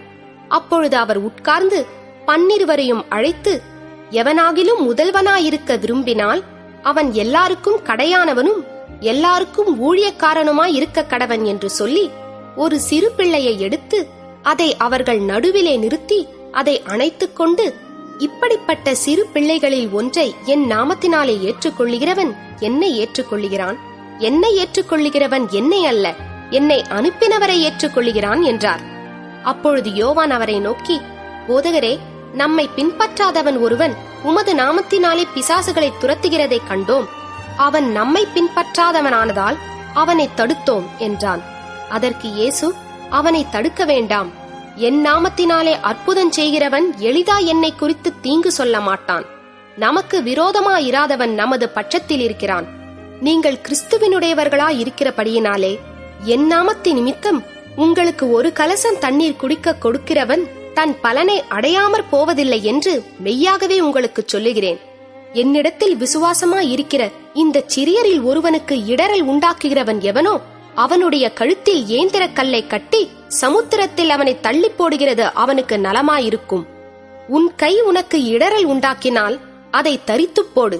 நீ 2 கையுடையவனாய் அவியாத அக்கினியுள்ள நரகத்திலே போவதை பார்க்கிலும் ஊனனாய் ஜீவனுக்குள் பிரவேசிப்பது உனக்கு நலமாயிருக்கும்.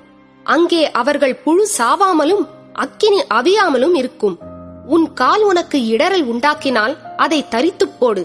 நீ 2 காலுடையவனாய் அவியாத அக்கினியுள்ள நரகத்திலே தள்ளப்படுவதை பார்க்கிலும் சப்பானியாய் ஜீவனுக்குள் பிரவேசிப்பது உனக்கு நலமாயிருக்கும். அங்கே அவர்கள் புழு சாவாமலும் அக்கினி அவியாமலும் இருக்கும். உன் கண் உனக்கு இடரல் உண்டாக்கினால் அதை பிடுங்கிப் போடு.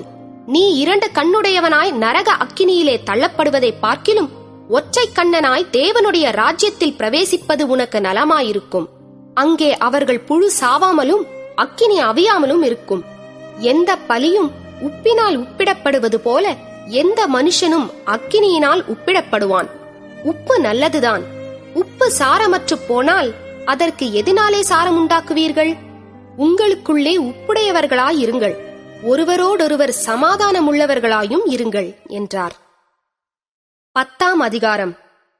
அவர் அவ்விடம் விட்டெழுந்து யோர்தானுக்கு அக்கறையிலுள்ள தேசத்தின் வழியாய் யூதேயாவின் எல்லைகளில் வந்தார். ஜனங்கள் மறுபடியும் அவரிடத்தில் கூடி வந்தார்கள். அவர் தம்முடைய வழக்கத்தின்படியே மறுபடியும் அவர்களுக்கு போதகம் பண்ணினார். அப்பொழுது பரிசேயர் அவரை சோதிக்க வேண்டுமென்று அவரிடத்தில் வந்து, புருஷனானவன் தன் மனைவியை தள்ளிவிடுவது நியாயமா என்று கேட்டார்கள். அவர் பிரதியுத்தரமாக, மோசே உங்களுக்கு கட்டளையிட்டிருக்கிறது என்ன என்று கேட்டார். அதற்கு அவர்கள், தள்ளுதற் சீட்டை எழுதி கொடுத்து அவளை தள்ளிவிடலாம் என்று மோசே உத்தரவு கொடுத்திருக்கிறார் என்றார்கள். இயேசு அவர்களுக்கு பிரதியுத்தரமாக, உங்கள் இருதய கடினத்தின் நிமித்தம் இந்த கட்டளையை உங்களுக்கு எழுதி கொடுத்தான். ஆகிலும் ஆதியிலே மனுஷரை சிருஷ்டித்த தேவன் அவர்களை ஆணும் பெண்ணுமாக உண்டாக்கினார். இது நிமித்தம் புருஷனானவன் தன் தகப்பனையும் தாயையும் விட்டு தன் மனைவியோடே இசைந்திருப்பான். அவர்கள் இருவரும் ஒரே மாம்சமாய் இருப்பார்கள். இவ்விதமாய் அவர்கள் இருவராயிராமல் ஒரே மாம்சமாய் இருக்கிறார்கள். ஆகையால் தேவன் இணைத்ததை மனுஷன் பிரிக்காதிருக்க கடவன் என்றார்.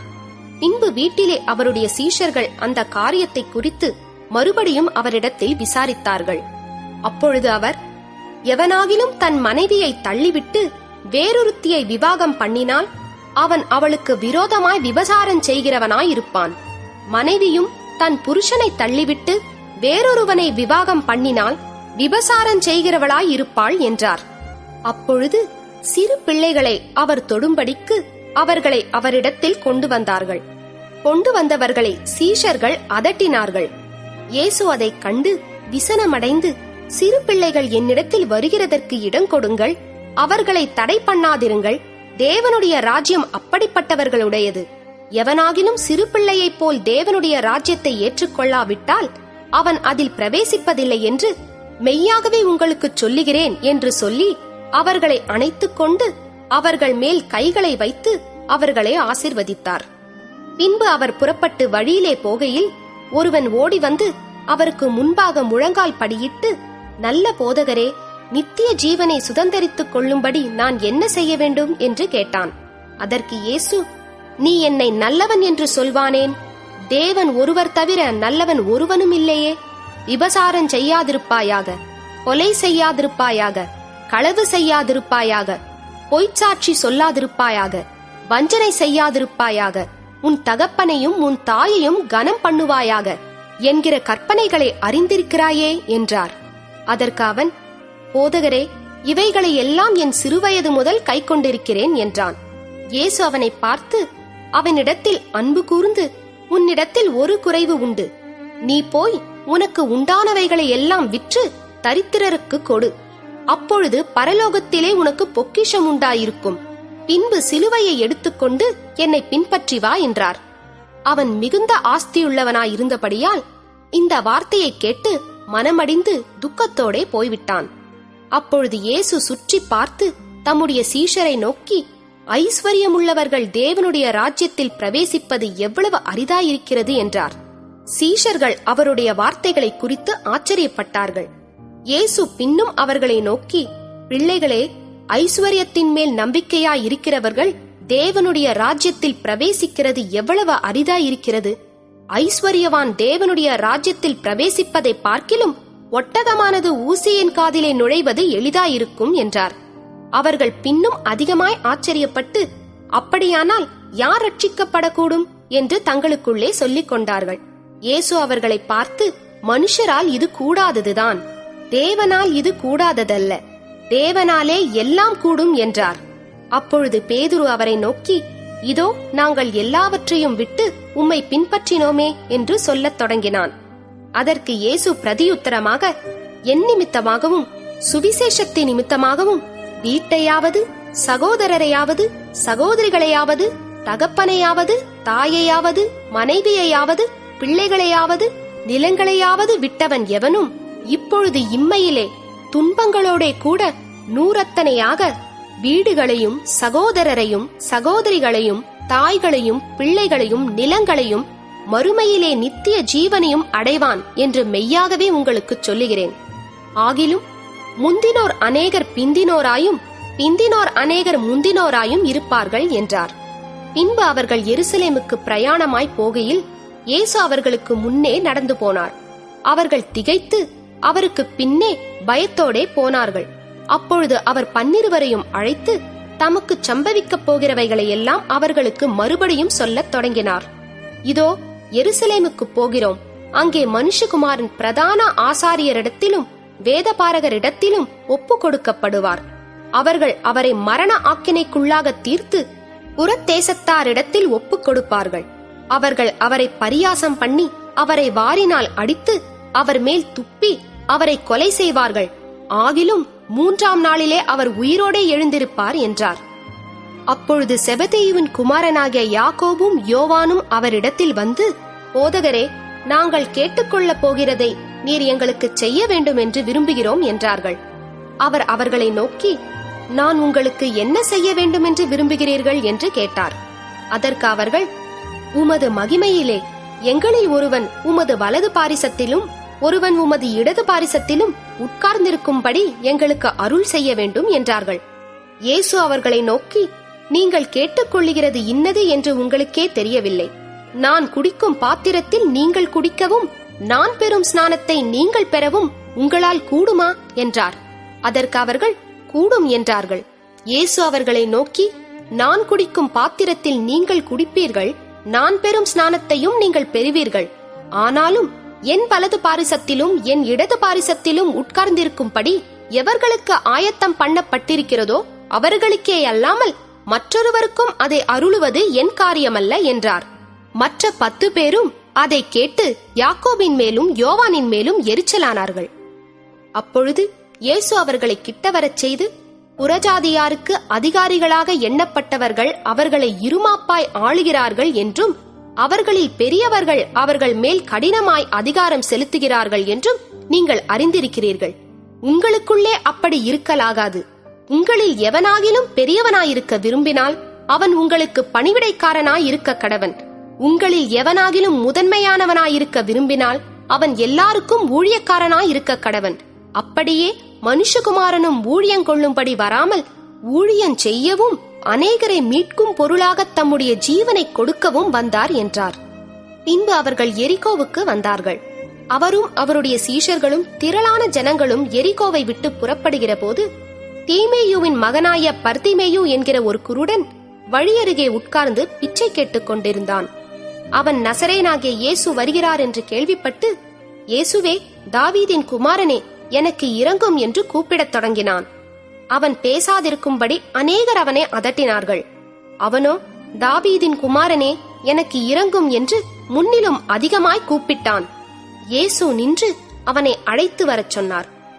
அவர்கள் அந்த குருடனை அழைத்து, திடன் கொள், எழுந்திரு, உன்னை அழைக்கிறார் என்றார்கள். உடனே அவன் தன் மேல் வஸ்திரத்தை எறிந்துவிட்டு எழுந்து இயேசுவினிடத்தில் வந்தான். இயேசு அவனை நோக்கி, நான் உனக்கு என்ன செய்ய வேண்டும் என்றிருக்கிறாய் என்றார். அதற்கு அந்த குருடன், ஆண்டவரே, நான் பார்வையடைய வேண்டும் என்றான்.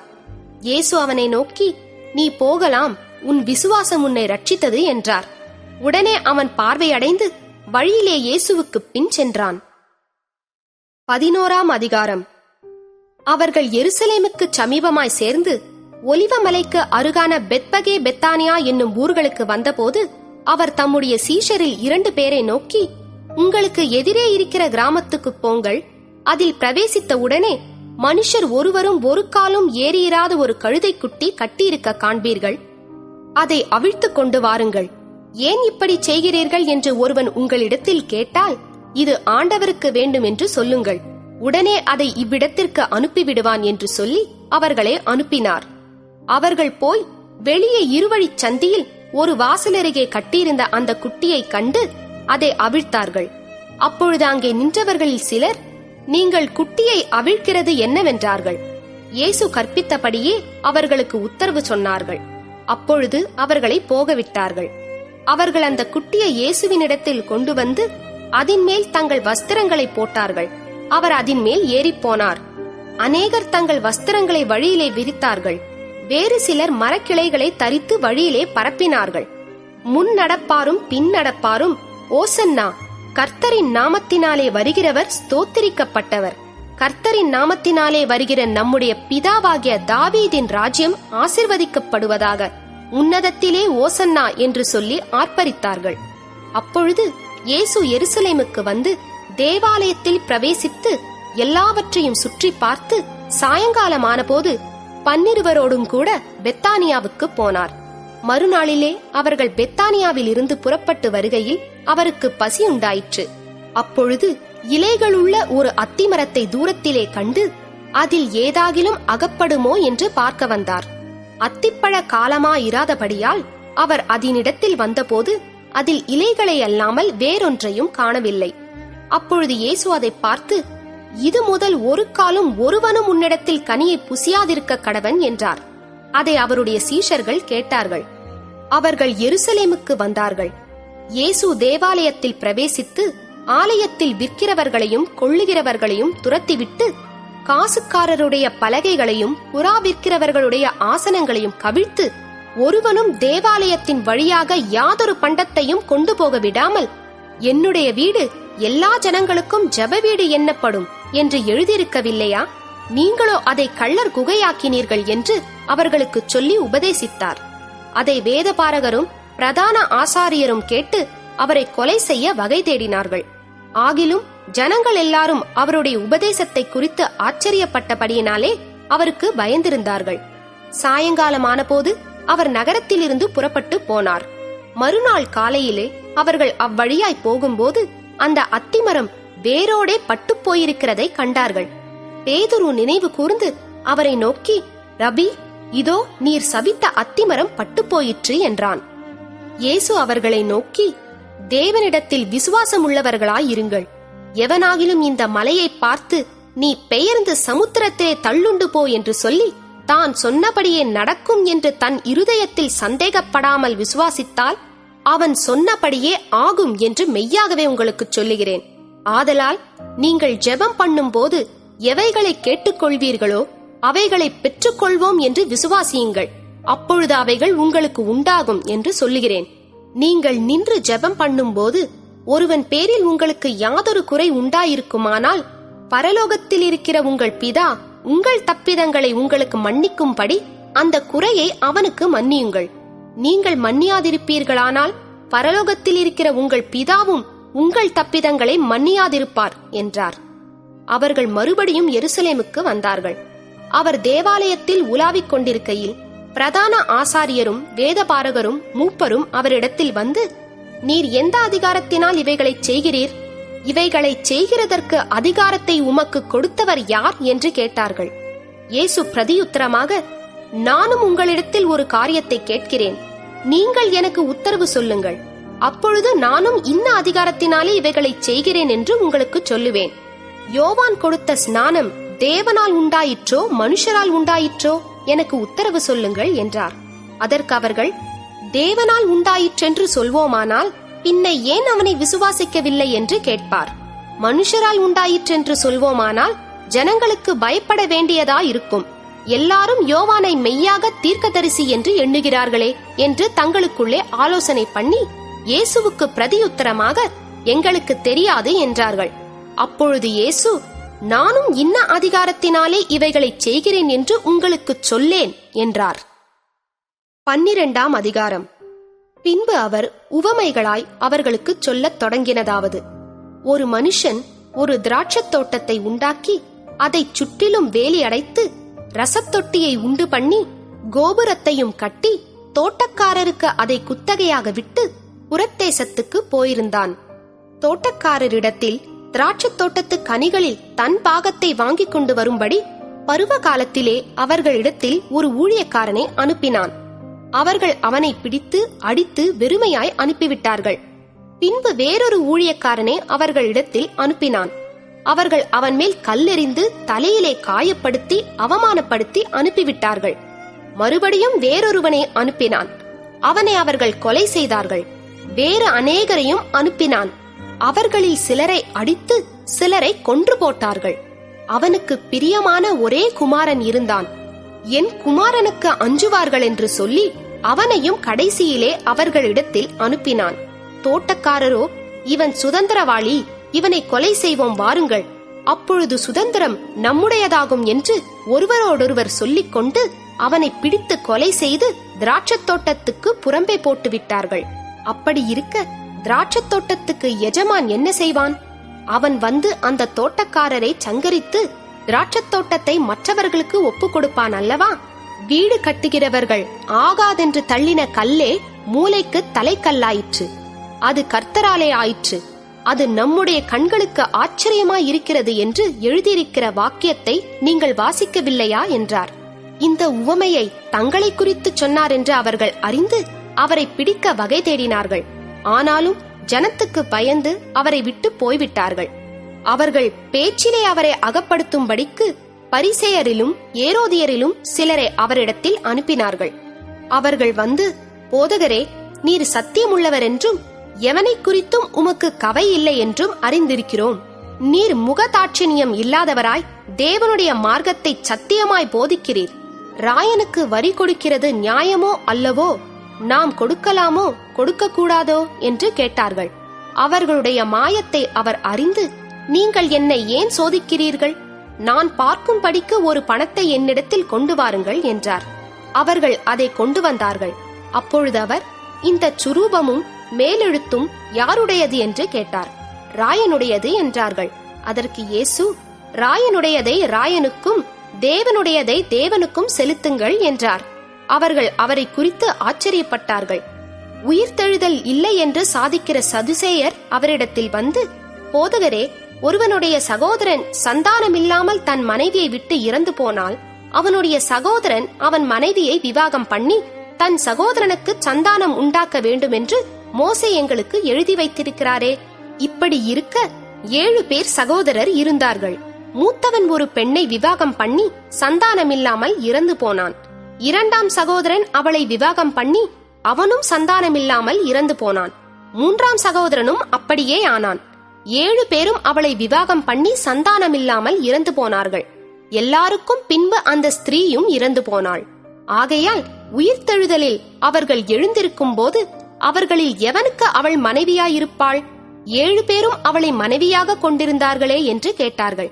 இயேசு அவர்களுக்கு பிரதியுத்தரமாக, நீங்கள் வேத வாக்கியங்களையும் தேவனுடைய வல்லமையையும் அறியாததினால் அல்லவா தப்பான எண்ணம் கொள்ளுகிறீர்கள்?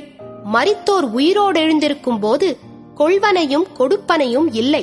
அவர்கள் பரலோகத்தில் இருக்கிற தேவ தூதரைப் போல் இருப்பார்கள். மரித்தோர் எழுந்திருப்பதை பற்றி, நான் ஆபிரகாமின் தேவனும் ஈசாக்கின் தேவனும் யாக்கோபின் தேவனுமாய் இருக்கிறேன் என்று தேவன் முட்செடியை குறித்து சொல்லிய இடத்தில் மோசேயின் ஆகமத்தில் அவனுக்கு சொன்னதை நீங்கள் வாசிக்கவில்லையா? அவர் மரித்தோருக்கு தேவனாயிராமல் ஜீவனுள்ளோருக்கு தேவனாயிருக்கிறார். ஆகையால் நீங்கள் மிகவும் தப்பான எண்ணம் கொள்ளுகிறீர்கள் என்றார்.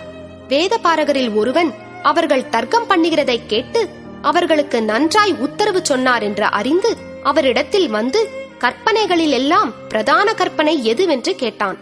இயேசு அவனுக்கு பிரதியுத்தரமாக, கற்பனைகளில் எல்லாம் பிரதான கற்பனை எதுவென்றால், இஸ்ரவேலே கேள், நம்முடைய தேவனாகிய கர்த்தர் ஒருவரே கர்த்தர்.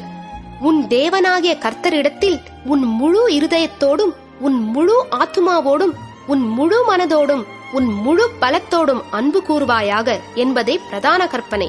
இதற்கு ஒப்பாயிருக்கிற 2ஆம் கற்பனை என்னவென்றால், உன்னிடத்தில் நீ அன்பு கூறுவது போல் பிறனிடத்திலும் அன்பு கூறுவாயாக என்பதே. இவைகளிலும் பெரிய கற்பனை வேறொன்றுமில்லை என்றார். அதற்கு வேதபாரகன், சரிதான் போதகரே, நீர் சொன்னது சத்தியம். ஒரே தேவன் உண்டு, அவரைத் தவிர வேறொரு தேவன் இல்லை.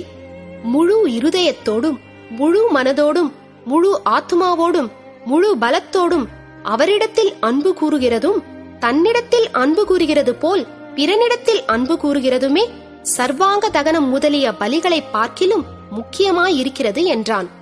அவன் விவேகமாய் உத்தரவு சொன்னதை இயேசு கண்டு, நீ தேவனுடைய ராஜ்யத்துக்கு தூரமானவன் அல்ல என்றார். அதன் பின்பு ஒருவரும் அவரிடத்தில் யாதொரு கேள்வியும் கேட்க துணியவில்லை. இயேசு தேவாலயத்திலே உபதேசம் பண்ணுகையில் அவர், கிறிஸ்து தாவீதின் குமாரன் என்று வேதபாரகர் எப்படி சொல்லுகிறார்கள்?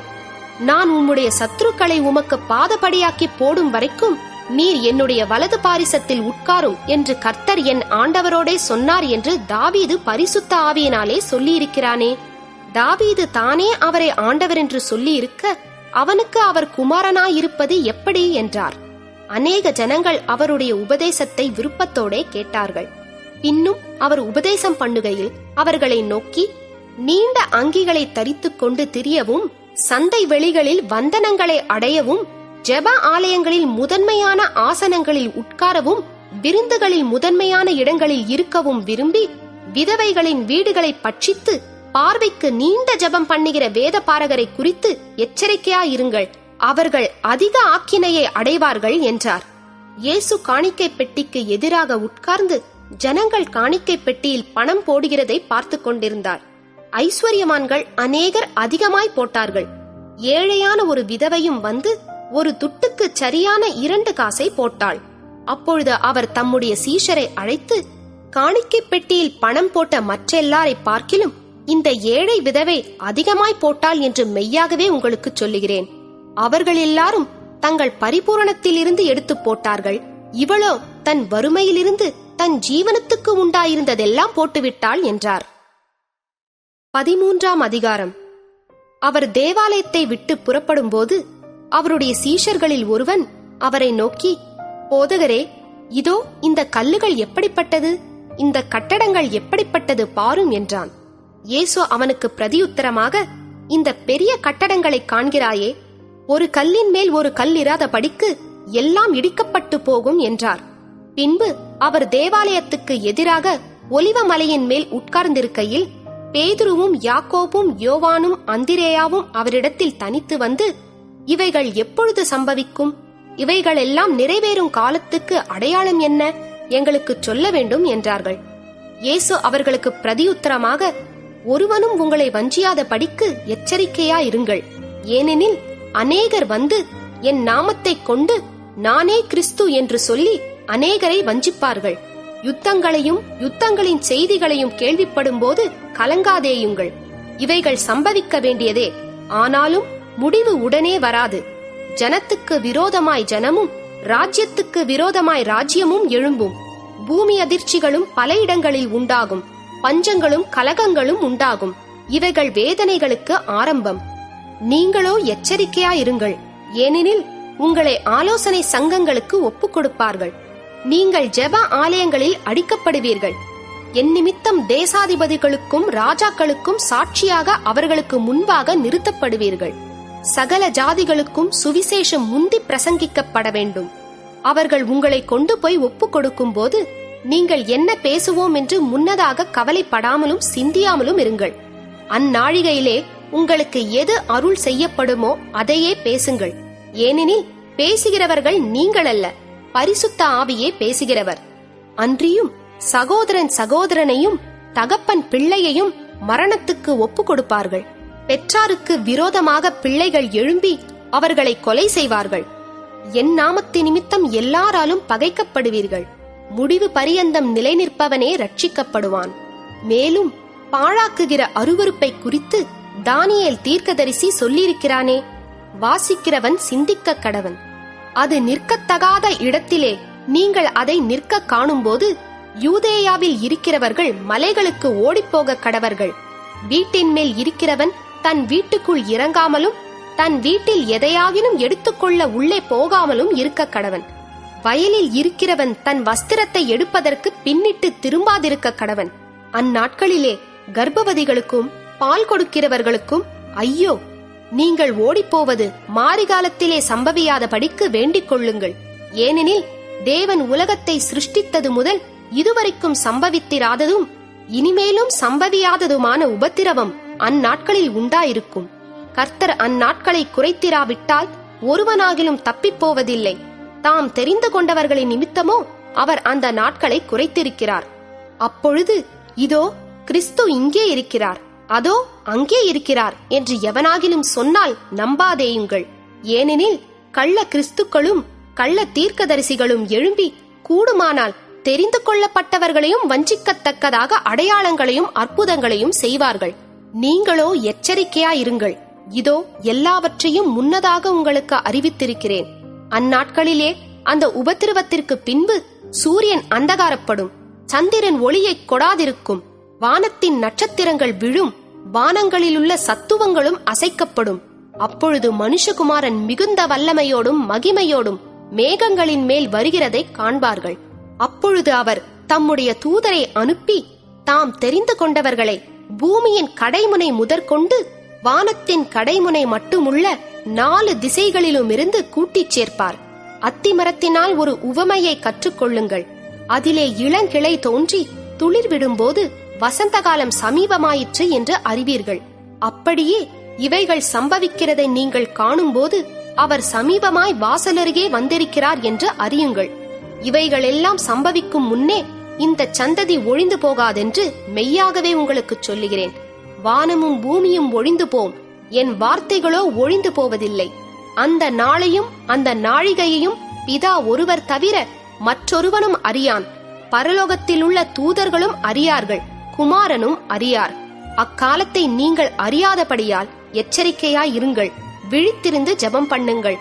ஒரு மனுஷன் தன் வீட்டை விட்டு புறத்தேசத்துக்கு பிரயாணம் போக எத்தனிக்கும் போது தன் ஊழியக்காரருக்கு அதிகாரம் கொடுத்து அவனவனுக்கு தன் தன் வேலையையும் நியமித்து விழித்திருக்கும் படிக்கு காவல் காக்கிறவனுக்கு கற்பிப்பான். அப்படியே நீங்களும் விழித்திருங்கள். ஏனெனில் வீட்டெஜமான் சாயங்காலத்திலோ நடுராத்திரியிலோ சேவல் கூவும் நேரத்திலோ காலையிலோ எப்பொழுது வருவான் என்று நீங்கள் அறியீர்கள். நீங்கள் நினையாத வேளையில் அவன் வந்து உங்களை தூங்குகிறவர்களாக கண்டுபிடியாதபடிக்கு விழித்திருங்கள். நான் உங்களுக்கு சொல்லுகிறதை எல்லாருக்கும் சொல்லுகிறேன், விழித்திருங்கள் என்றார். 14ஆம் அதிகாரம். 2 நாளைக்கு பின்பு புளிப்பில்லாத அப்பம் சாப்பிடுகிற பஸ்கா பண்டிகை வந்தது. அப்பொழுது பிரதான ஆசாரியரும் வேதபாரகரும் அவரை தந்திரமாய் பிடித்து கொலை செய்யும்படி வகை தேடினார்கள். ஆகிலும் ஜனங்களுக்குள்ளே கலகம் உண்டாகாதபடிக்கு பண்டிகையிலே அப்படி செய்யலாகாது என்றார்கள். அவர் பெத்தானியாவில் குஷ்டரோகியாயிருந்த சீமோன் வீட்டிலே போஜன பந்தி இருக்கையில் ஒரு ஸ்திரீ விலையேற பெற்ற நளதம் என்னும் உத்தம தைலமுள்ள வெள்ளைக்கல் பரணியை கொண்டு வந்து அதை உடைத்து அந்த தைலத்தை அவர் சிரசின் மேல் ஊற்றினாள். அப்பொழுது சிலர் தங்களுக்குள்ளே விசனமடைந்து, இந்த தைலத்தை இப்படி வீணாய் செலவழிப்பானேன், இதை 300 பணத்துக்கு அதிகமான கிரியத்துக்கு விற்று தரித்திரருக்கு கொடுக்கலாமே என்று சொல்லி அவளை குறித்து முறுமுறுத்தார்கள்.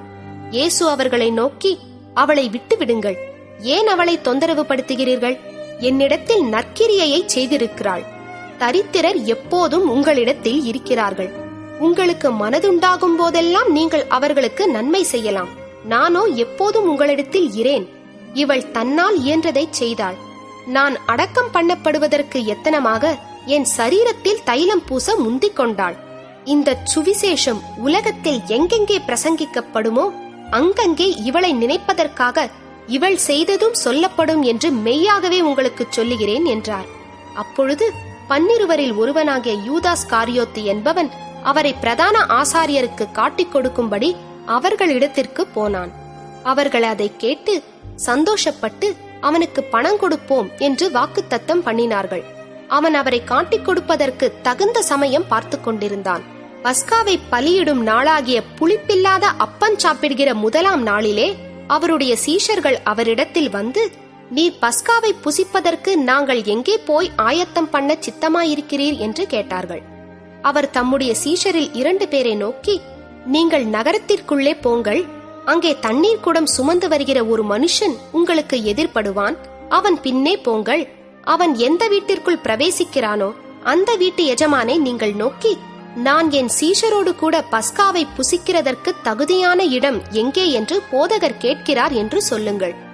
அவன் கம்பளம் முதலானவைகளை விரித்து ஆயத்தம் பண்ணப்பட்டிருக்கிற விஸ்தாரமான மேல் வீட்டறையை உங்களுக்கு காண்பிப்பான். அங்கே நமக்காக ஆயத்தம் பண்ணுங்கள் என்று சொல்லி அனுப்பினார். அப்படியே அவருடைய சீஷர் புறப்பட்டு நகரத்தில் போய் தங்களுக்கு அவர் சொன்னபடியே கண்டு பஸ்காவை ஆயத்தம் பண்ணினார்கள். சாயங்காலமான போது அவர் 12 கூட அவ்விடத்திற்கு வந்தார். அவர்கள் பந்தியமர்ந்து போஜனம் பண்ணுகையில் இயேசு அவர்களை நோக்கி, என்னுடனே புசிக்கிற உங்களில் ஒருவன் என்னை காட்டிக் கொடுப்பான் என்று மெய்யாகவே உங்களுக்கு சொல்லுகிறேன் என்றார். அப்பொழுது அவர்கள் துக்கமடைந்து, நானோ நானோ என்று ஒவ்வொருவரும் அவரிடத்தில் கேட்கத் தொடங்கினார்கள். அவர் பிரதியுத்தரமாக, என்னுடனே கூட தாளத்தில் கையிடுகிறவனாகிய 12 ஒருவனே அவன் என்று சொல்லி, மனுஷகுமாரன் தம்மை குறித்து எழுதியிருக்கிறபடியே போகிறார். ஆகிலும் எந்த மனுஷனால் மனுஷகுமாரன் காட்டிக் கொடுக்கப்படுகிறாரோ அந்த மனுஷனுக்கு ஐயோ! அந்த மனுஷன் பிறவாதிருந்தானால் அவனுக்கு நலமாயிருக்கும் என்றார். அவர்கள் போஜனம் பண்ணுகையில் இயேசு அப்பத்தை எடுத்து ஆசீர்வதித்து அதை பிட்டு அவர்களுக்கு கொடுத்து, நீங்கள் வாங்கி புசியுங்கள், இது என்னுடைய சரீரமாயிருக்கிறது என்றார். பின்பு பாத்திரத்தையும் எடுத்து ஸ்தோத்திரம் பண்ணி அதை அவர்களுக்கு கொடுத்தார். அவர்கள் எல்லாரும் அதிலே பானம் பண்ணினார்கள். அப்பொழுது அவர் அவர்களை நோக்கி, இது அநேகருக்காக சிந்தப்படுகிற புது உடன்படிக்கைக்குரிய என்னுடைய இரத்தமாயிருக்கிறது. நான் தேவனுடைய ராஜ்யத்தில் நவமான ரசத்தை பானம் பண்ணும் நாள் வரைக்கும் திராட்சப்பழ ரசத்தை இனி நான் பானம் பண்ணுவதில்லை என்று மெய்யாகவே உங்களுக்கு சொல்லுகிறேன் என்றார். அவர்கள் ஸ்தோத்திர பாட்டை பாடின பின்பு ஒலிவமலைக்கு புறப்பட்டு போனார்கள். அப்பொழுது இயேசு அவர்களை நோக்கி, மேய்ப்பனை வெட்டுவேன், ஆடுகள் சிதறடிக்கப்படும் என்று எழுதியிருக்கிறபடி இந்த ராத்திரியிலே நீங்கள் எல்லாரும் என் நிமித்தம் இடறல் அடைவீர்கள். ஆகிலும் நான் உயிர்த்தெழுந்த பின்பு உங்களுக்கு முன்னே கலிலேயாவுக்கு போவேன் என்றார். அதற்கு பேதுரு, உமது நிமித்தம் எல்லாரும் இடறல் அடைந்தாலும் நான் இடறல் அடையேன் என்றான். இயேசு அவனை நோக்கி, இன்றைக்கு இந்த ராத்திரியிலே சேவல் 2 தரம் கூவுகிறதற்கு முன்னே நீ 3 தரம் என்னை மறுதலிப்பாய் என்று மெய்யாகவே உனக்கு சொல்லுகிறேன் என்றார். அதற்கு அவன், நான் உம்மோடே மரிக்க வேண்டியதாயிருந்தாலும் உம்மை மறுதலிக்க மாட்டேன் என்று உறுதியாய் சொன்னான். எல்லாரும் அப்படியே சொன்னார்கள். பின்பு கெத்சமனே எண்ணப்பட்ட இடத்திற்கு வந்தார்கள். அப்பொழுது அவர் தம்முடைய சீஷர்களை நோக்கி, நான் ஜெபம் பண்ணும் அளவும் இங்கே உட்கார்ந்திருங்கள் என்று சொல்லி பேதுருவையும் யாக்கோபையும் யோவானையும் தம்மோடே கூட்டிக் கொண்டு போய் திகிலடையவும் மிகவும் வியாக்குலப்படவும் தொடங்கினார். அப்பொழுது அவர், என் ஆத்துமா மரணத்துக்கேதுவான துக்கம் கொண்டிருக்கிறது, நீங்கள் இங்கே தங்கி விழித்திருங்கள் என்று சொல்லி சற்று அப்புறம் போய் தரையிலே விழுந்து, அந்த வேளை தம்மை விட்டு நீங்கி போக கூடுமானால் அது நீங்க வேண்டும் என்று வேண்டிக் கொண்டு, அப்பா பிதாவே, எல்லாம் உம்மாலே கூடும், இந்த பாத்திரத்தை என்னிடத்தில் இருந்து எடுத்து போடும், ஆகிலும் என் சித்தத்தின்படியல்ல உம்முடைய சித்தத்தின்படியே ஆகக் கடவது என்றார். பின்பு அவர் வந்து அவர்கள் நித்திரை பண்ணுகிறதைக் கண்டு பேதுருவை நோக்கி, சீமோனே, நித்திரை பண்ணுகிறாயா? 1 மணி நேரம் நீ விழித்திருக்க கூடாதா? நீங்கள் சோதனைக்குட்படாதபடிக்கு விழித்திருந்து ஜெபம் பண்ணுங்கள். ஆவி உற்சாகமுள்ளதுதான், மாம்சமோ பலவீனமுள்ளது என்றார். அவர் மறுபடியும் போய் அந்த வார்த்தைகளையே சொல்லி ஜெபம் பண்ணினார். அவர் திரும்ப வந்தபோது அவர்கள் மறுபடியும் நித்திரை பண்ணுகிறதை கண்டார். அவர்களுடைய கண்கள் மிகுந்த நித்திரை மயக்கம் அடைந்திருந்தபடியால் தாங்கள் மறுமொழியாக அவருக்கு சொல்வது இன்னதென்று அறியாதிருந்தார்கள். அவர் 3ஆம் தரம் வந்து, இனி நித்திரை பண்ணி இளைப்பாருங்கள், போதும், வேளை வந்தது. இதோ மனுஷகுமாரன் பாவிகளுடைய கைகளில் ஒப்புக் கொடுக்கப்படுகிறார். என்னை காட்டிக் கொடுக்கிறவன் இதோ வந்துவிட்டான், எழுந்திருங்கள், போவோம் என்றார். உடனே அவர் இப்படி பேசுகையில் 12 ஒருவனாகிய யூதாஸ் வந்தான். அவனோடே கூட பிரதான ஆசாரியரும் வேதபாரகரும் மூப்பரும் அனுப்பின திரளான ஜனங்கள் பட்டயங்களையும் தடிகளையும் பிடித்துக் கொண்டு வந்தார்கள். அவரை காட்டிக் கொடுக்கிறவன், நான் எவனை முத்தஞ்செய்வேனோ அவன்தான், அவனை பிடித்து பத்திரமாய் கொண்டு போங்கள் என்று அவர்களுக்கு குறிப்பு சொல்லியிருந்தான். அவன் வந்தவுடனே அவர் அண்டையில் சேர்ந்து, ரபி ரபி என்று சொல்லி அவரை முத்தஞ்செய்தான். அப்பொழுது அவர்கள் அவர் மேல் கை போட்டு அவரை பிடித்தார்கள். அப்பொழுது கூட நின்றவர்களில் ஒருவன் கத்தியை உருவி பிரதான ஆசாரியனுடைய வேலைக்காரனை காதர வெட்டினான்.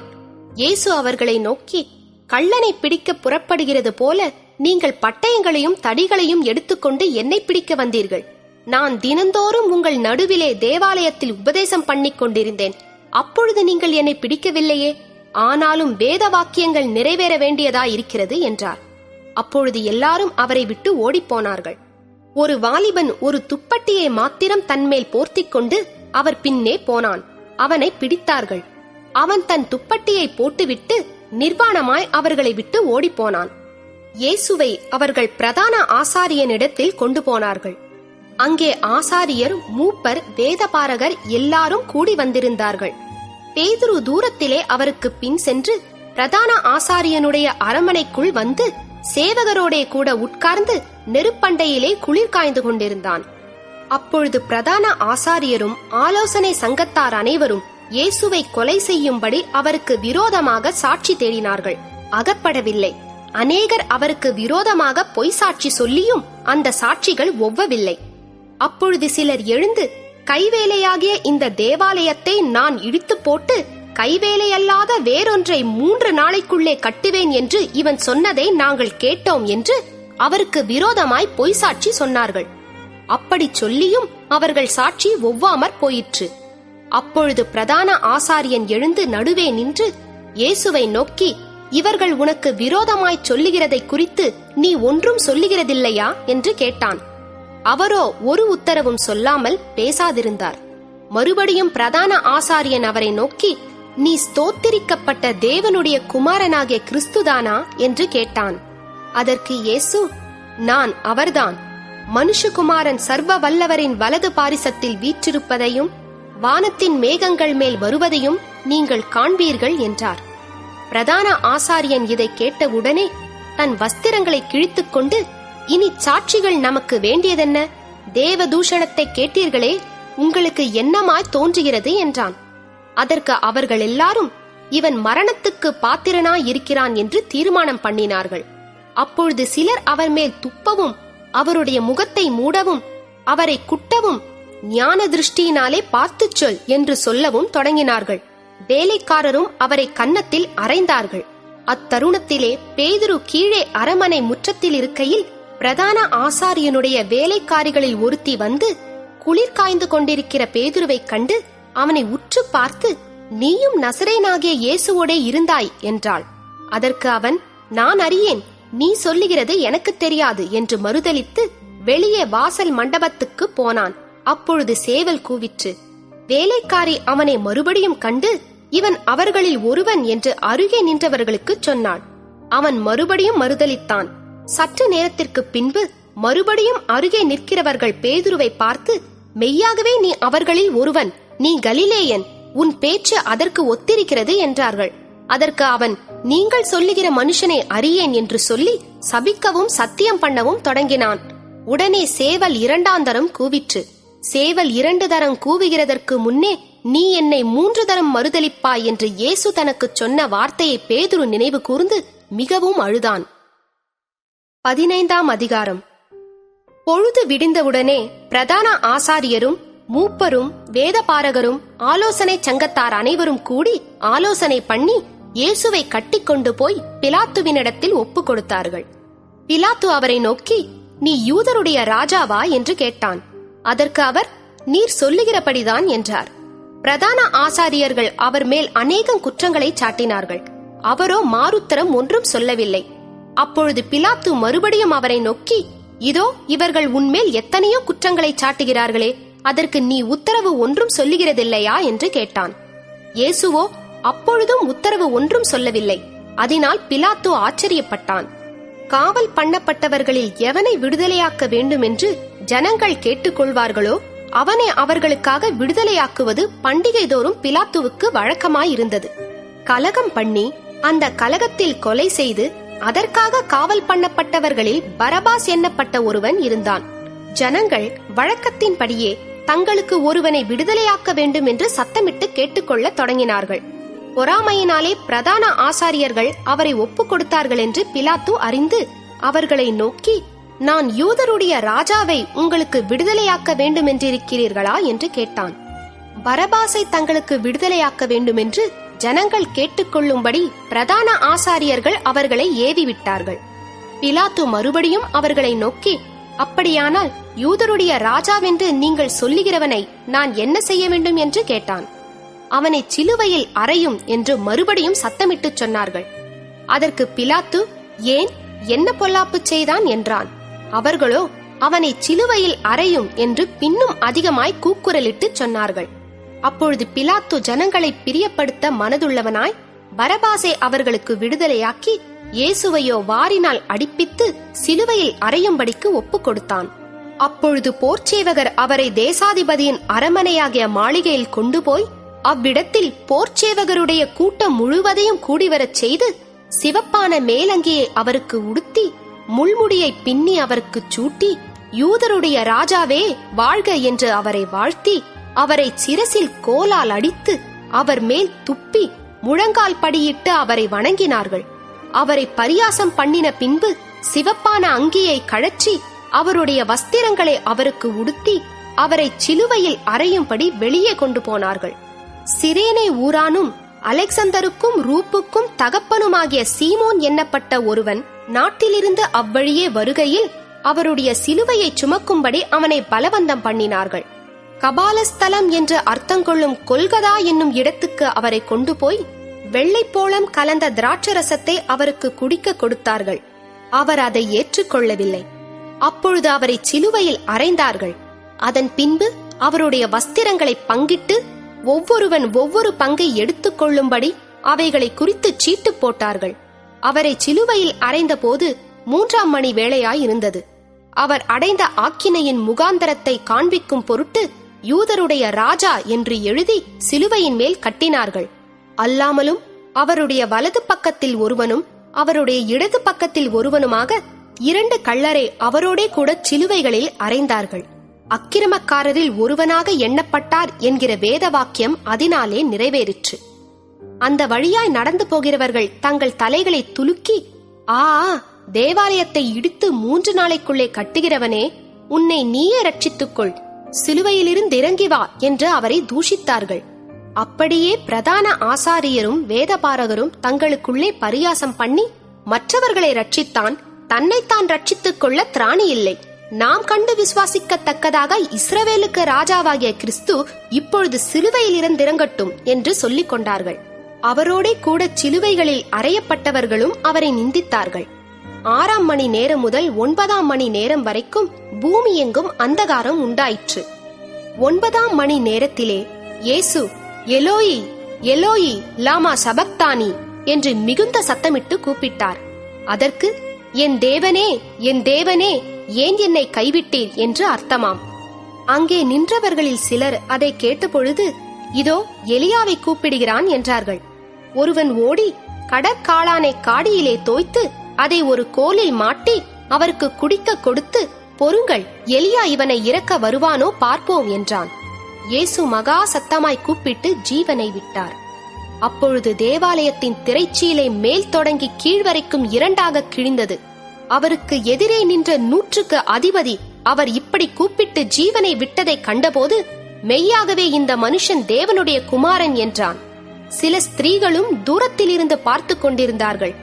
அவர் கலிலேயாவில் இருந்தபோது அவருக்கு பின் சென்று ஊழியம் செய்து வந்த மகதலேனா மரியாளும், சின்ன யாக்கோபுக்கும் யோசேக்கும் தாயாகிய மரியாளும், சலோமே என்பவளும், அவருடனே கூட எருசலேமுக்கு வந்திருந்த வேறே அநேக ஸ்திரீகளும் அவர்களோடே இருந்தார்கள். ஓய்வு நாளுக்கு முந்தின நாள் ஆயத்த நாளாயிருந்தபடியால் சாயங்காலமான போது கனம் பொருந்திய ஆலோசனைக்காரனும் அரிமத்தியா ஊரானும் தேவனுடைய ராஜ்யம் வர காத்திருந்தவனுமாகிய யோசேப்பு என்பவன் வந்து பிலாத்துவினிடத்தில் துணிந்து போய் இயேசுவின் சரீரத்தை கேட்டான். அவர் இத்தனை சீக்கிரத்தில் மரித்து போனாரா என்று பிலாத்து ஆச்சரியப்பட்டு 100க்கு அதிபதியை அழைப்பித்து, அவர் இதற்குள்ளே மரித்தது நிச்சயமா என்று கேட்டான். 100க்கு அதிபதியினாலே அதை அறிந்து கொண்ட பின்பு சரீரத்தை யோசேப்பினிடத்தில் கொடுத்தான். அவன் போய் மெல்லிய துப்பட்டியை வாங்கிக் கொண்டு வந்து அவரை இறக்கி அந்த துப்பட்டியிலே சுற்றி கன்மலையில் வெட்டியிருந்த கல்லறையிலே அவரை வைத்து கல்லறையின் வாசலில் ஒரு கல்லை புரட்டி வைத்தான். அவரை வைத்த இடத்தை மகதலேனா மரியாளும் யோசேயின் தாயாகிய மரியாளும் பார்த்தார்கள். 16ஆம் அதிகாரம்.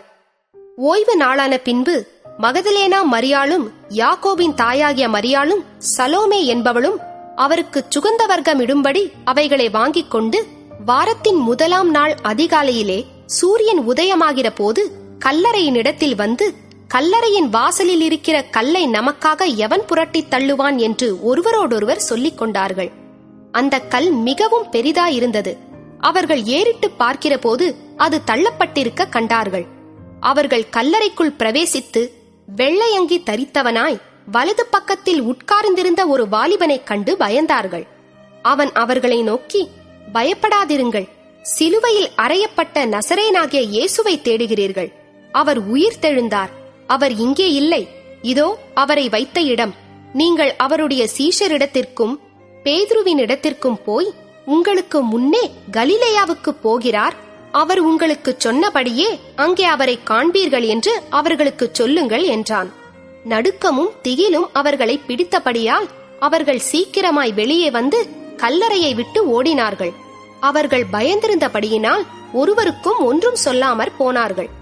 வாரத்தின் முதலாம் நாள் அதிகாலையிலே இயேசு எழுந்திருந்த பின்பு மகதலேனா மரியாளுக்கு முதல் தரிசனமானார். அவளிடத்தில் இருந்து அவர் 7 பிசாசுகளை துரத்தியிருந்தார். அவள் புறப்பட்டு அவரோடே கூட இருந்தவர்கள் துக்கப்பட்டு அழுது கொண்டிருக்கையில் அவர்களிடத்தில் போய் அந்த செய்தியை அறிவித்தாள். அவர் உயிரோடு இருக்கிறார் என்றும் அவளுக்கு காணப்பட்டார் என்றும் அவர்கள் கேட்டபொழுது நம்பவில்லை.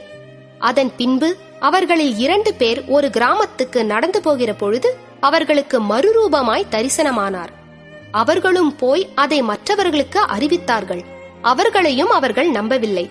அதன் பின்பு 11 போஜன பந்தியில் இருக்கையில் அவர்களுக்கு அவர் தரிசனமாகி, உயிர்த்தெழுந்திருந்த தம்மை கண்டவர்களை அவர்கள் நம்பாமற் போனது நிமித்தம் அவர்களுடைய அவிசுவாசத்தை குறித்தும் இருதய கடினத்தை குறித்தும் அவர்களை கடிந்து கொண்டார். பின்பு அவர் அவர்களை நோக்கி, நீங்கள் உலகமெங்கும் போய் சர்வ சிருஷ்டிக்கும் சுவிசேஷத்தை பிரசங்கியுங்கள். விசுவாசம் உள்ளவனாகி ஞானஸ்நானம் பெற்றவன் ரட்சிக்கப்படுவான். விசுவாசியாதவனோ ஆக்கினைக்குள்ளாக தீர்க்கப்படுவான். விசுவாசிக்கிறவர்களால் நடக்கும் அடையாளங்களாவன, என் நாமத்தினாலே பிசாசுகளை துரத்துவார்கள், நவமான பாஷைகளை பேசுவார்கள், சர்ப்பங்களை எடுப்பார்கள், சாவுக்கேதுவான யாதொன்றை குடித்தாலும் அது அவர்களை சேதப்படுத்தாது, வியாதிஸ்தர் மேல் கைகளை வைப்பார்கள், அப்பொழுது அவர்கள் சொஸ்தமாவார்கள் என்றார். இவ்விதமாய் கர்த்தர் அவர்களுடனே பேசின பின்பு பரலோகத்துக்கு எடுத்துக் கொள்ளப்பட்டு தேவனுடைய வலது பாரிசத்தில் உட்கார்ந்தார். அவர்கள் புறப்பட்டு போய் எங்கும் பிரசங்கம் பண்ணினார்கள். கர்த்தர் அவர்களுடனே கூட கிரியையை நடப்பித்து அவர்களால் நடந்த அடையாளங்களினாலே வசனத்தை உறுதிப்படுத்தினார். ஆமென்.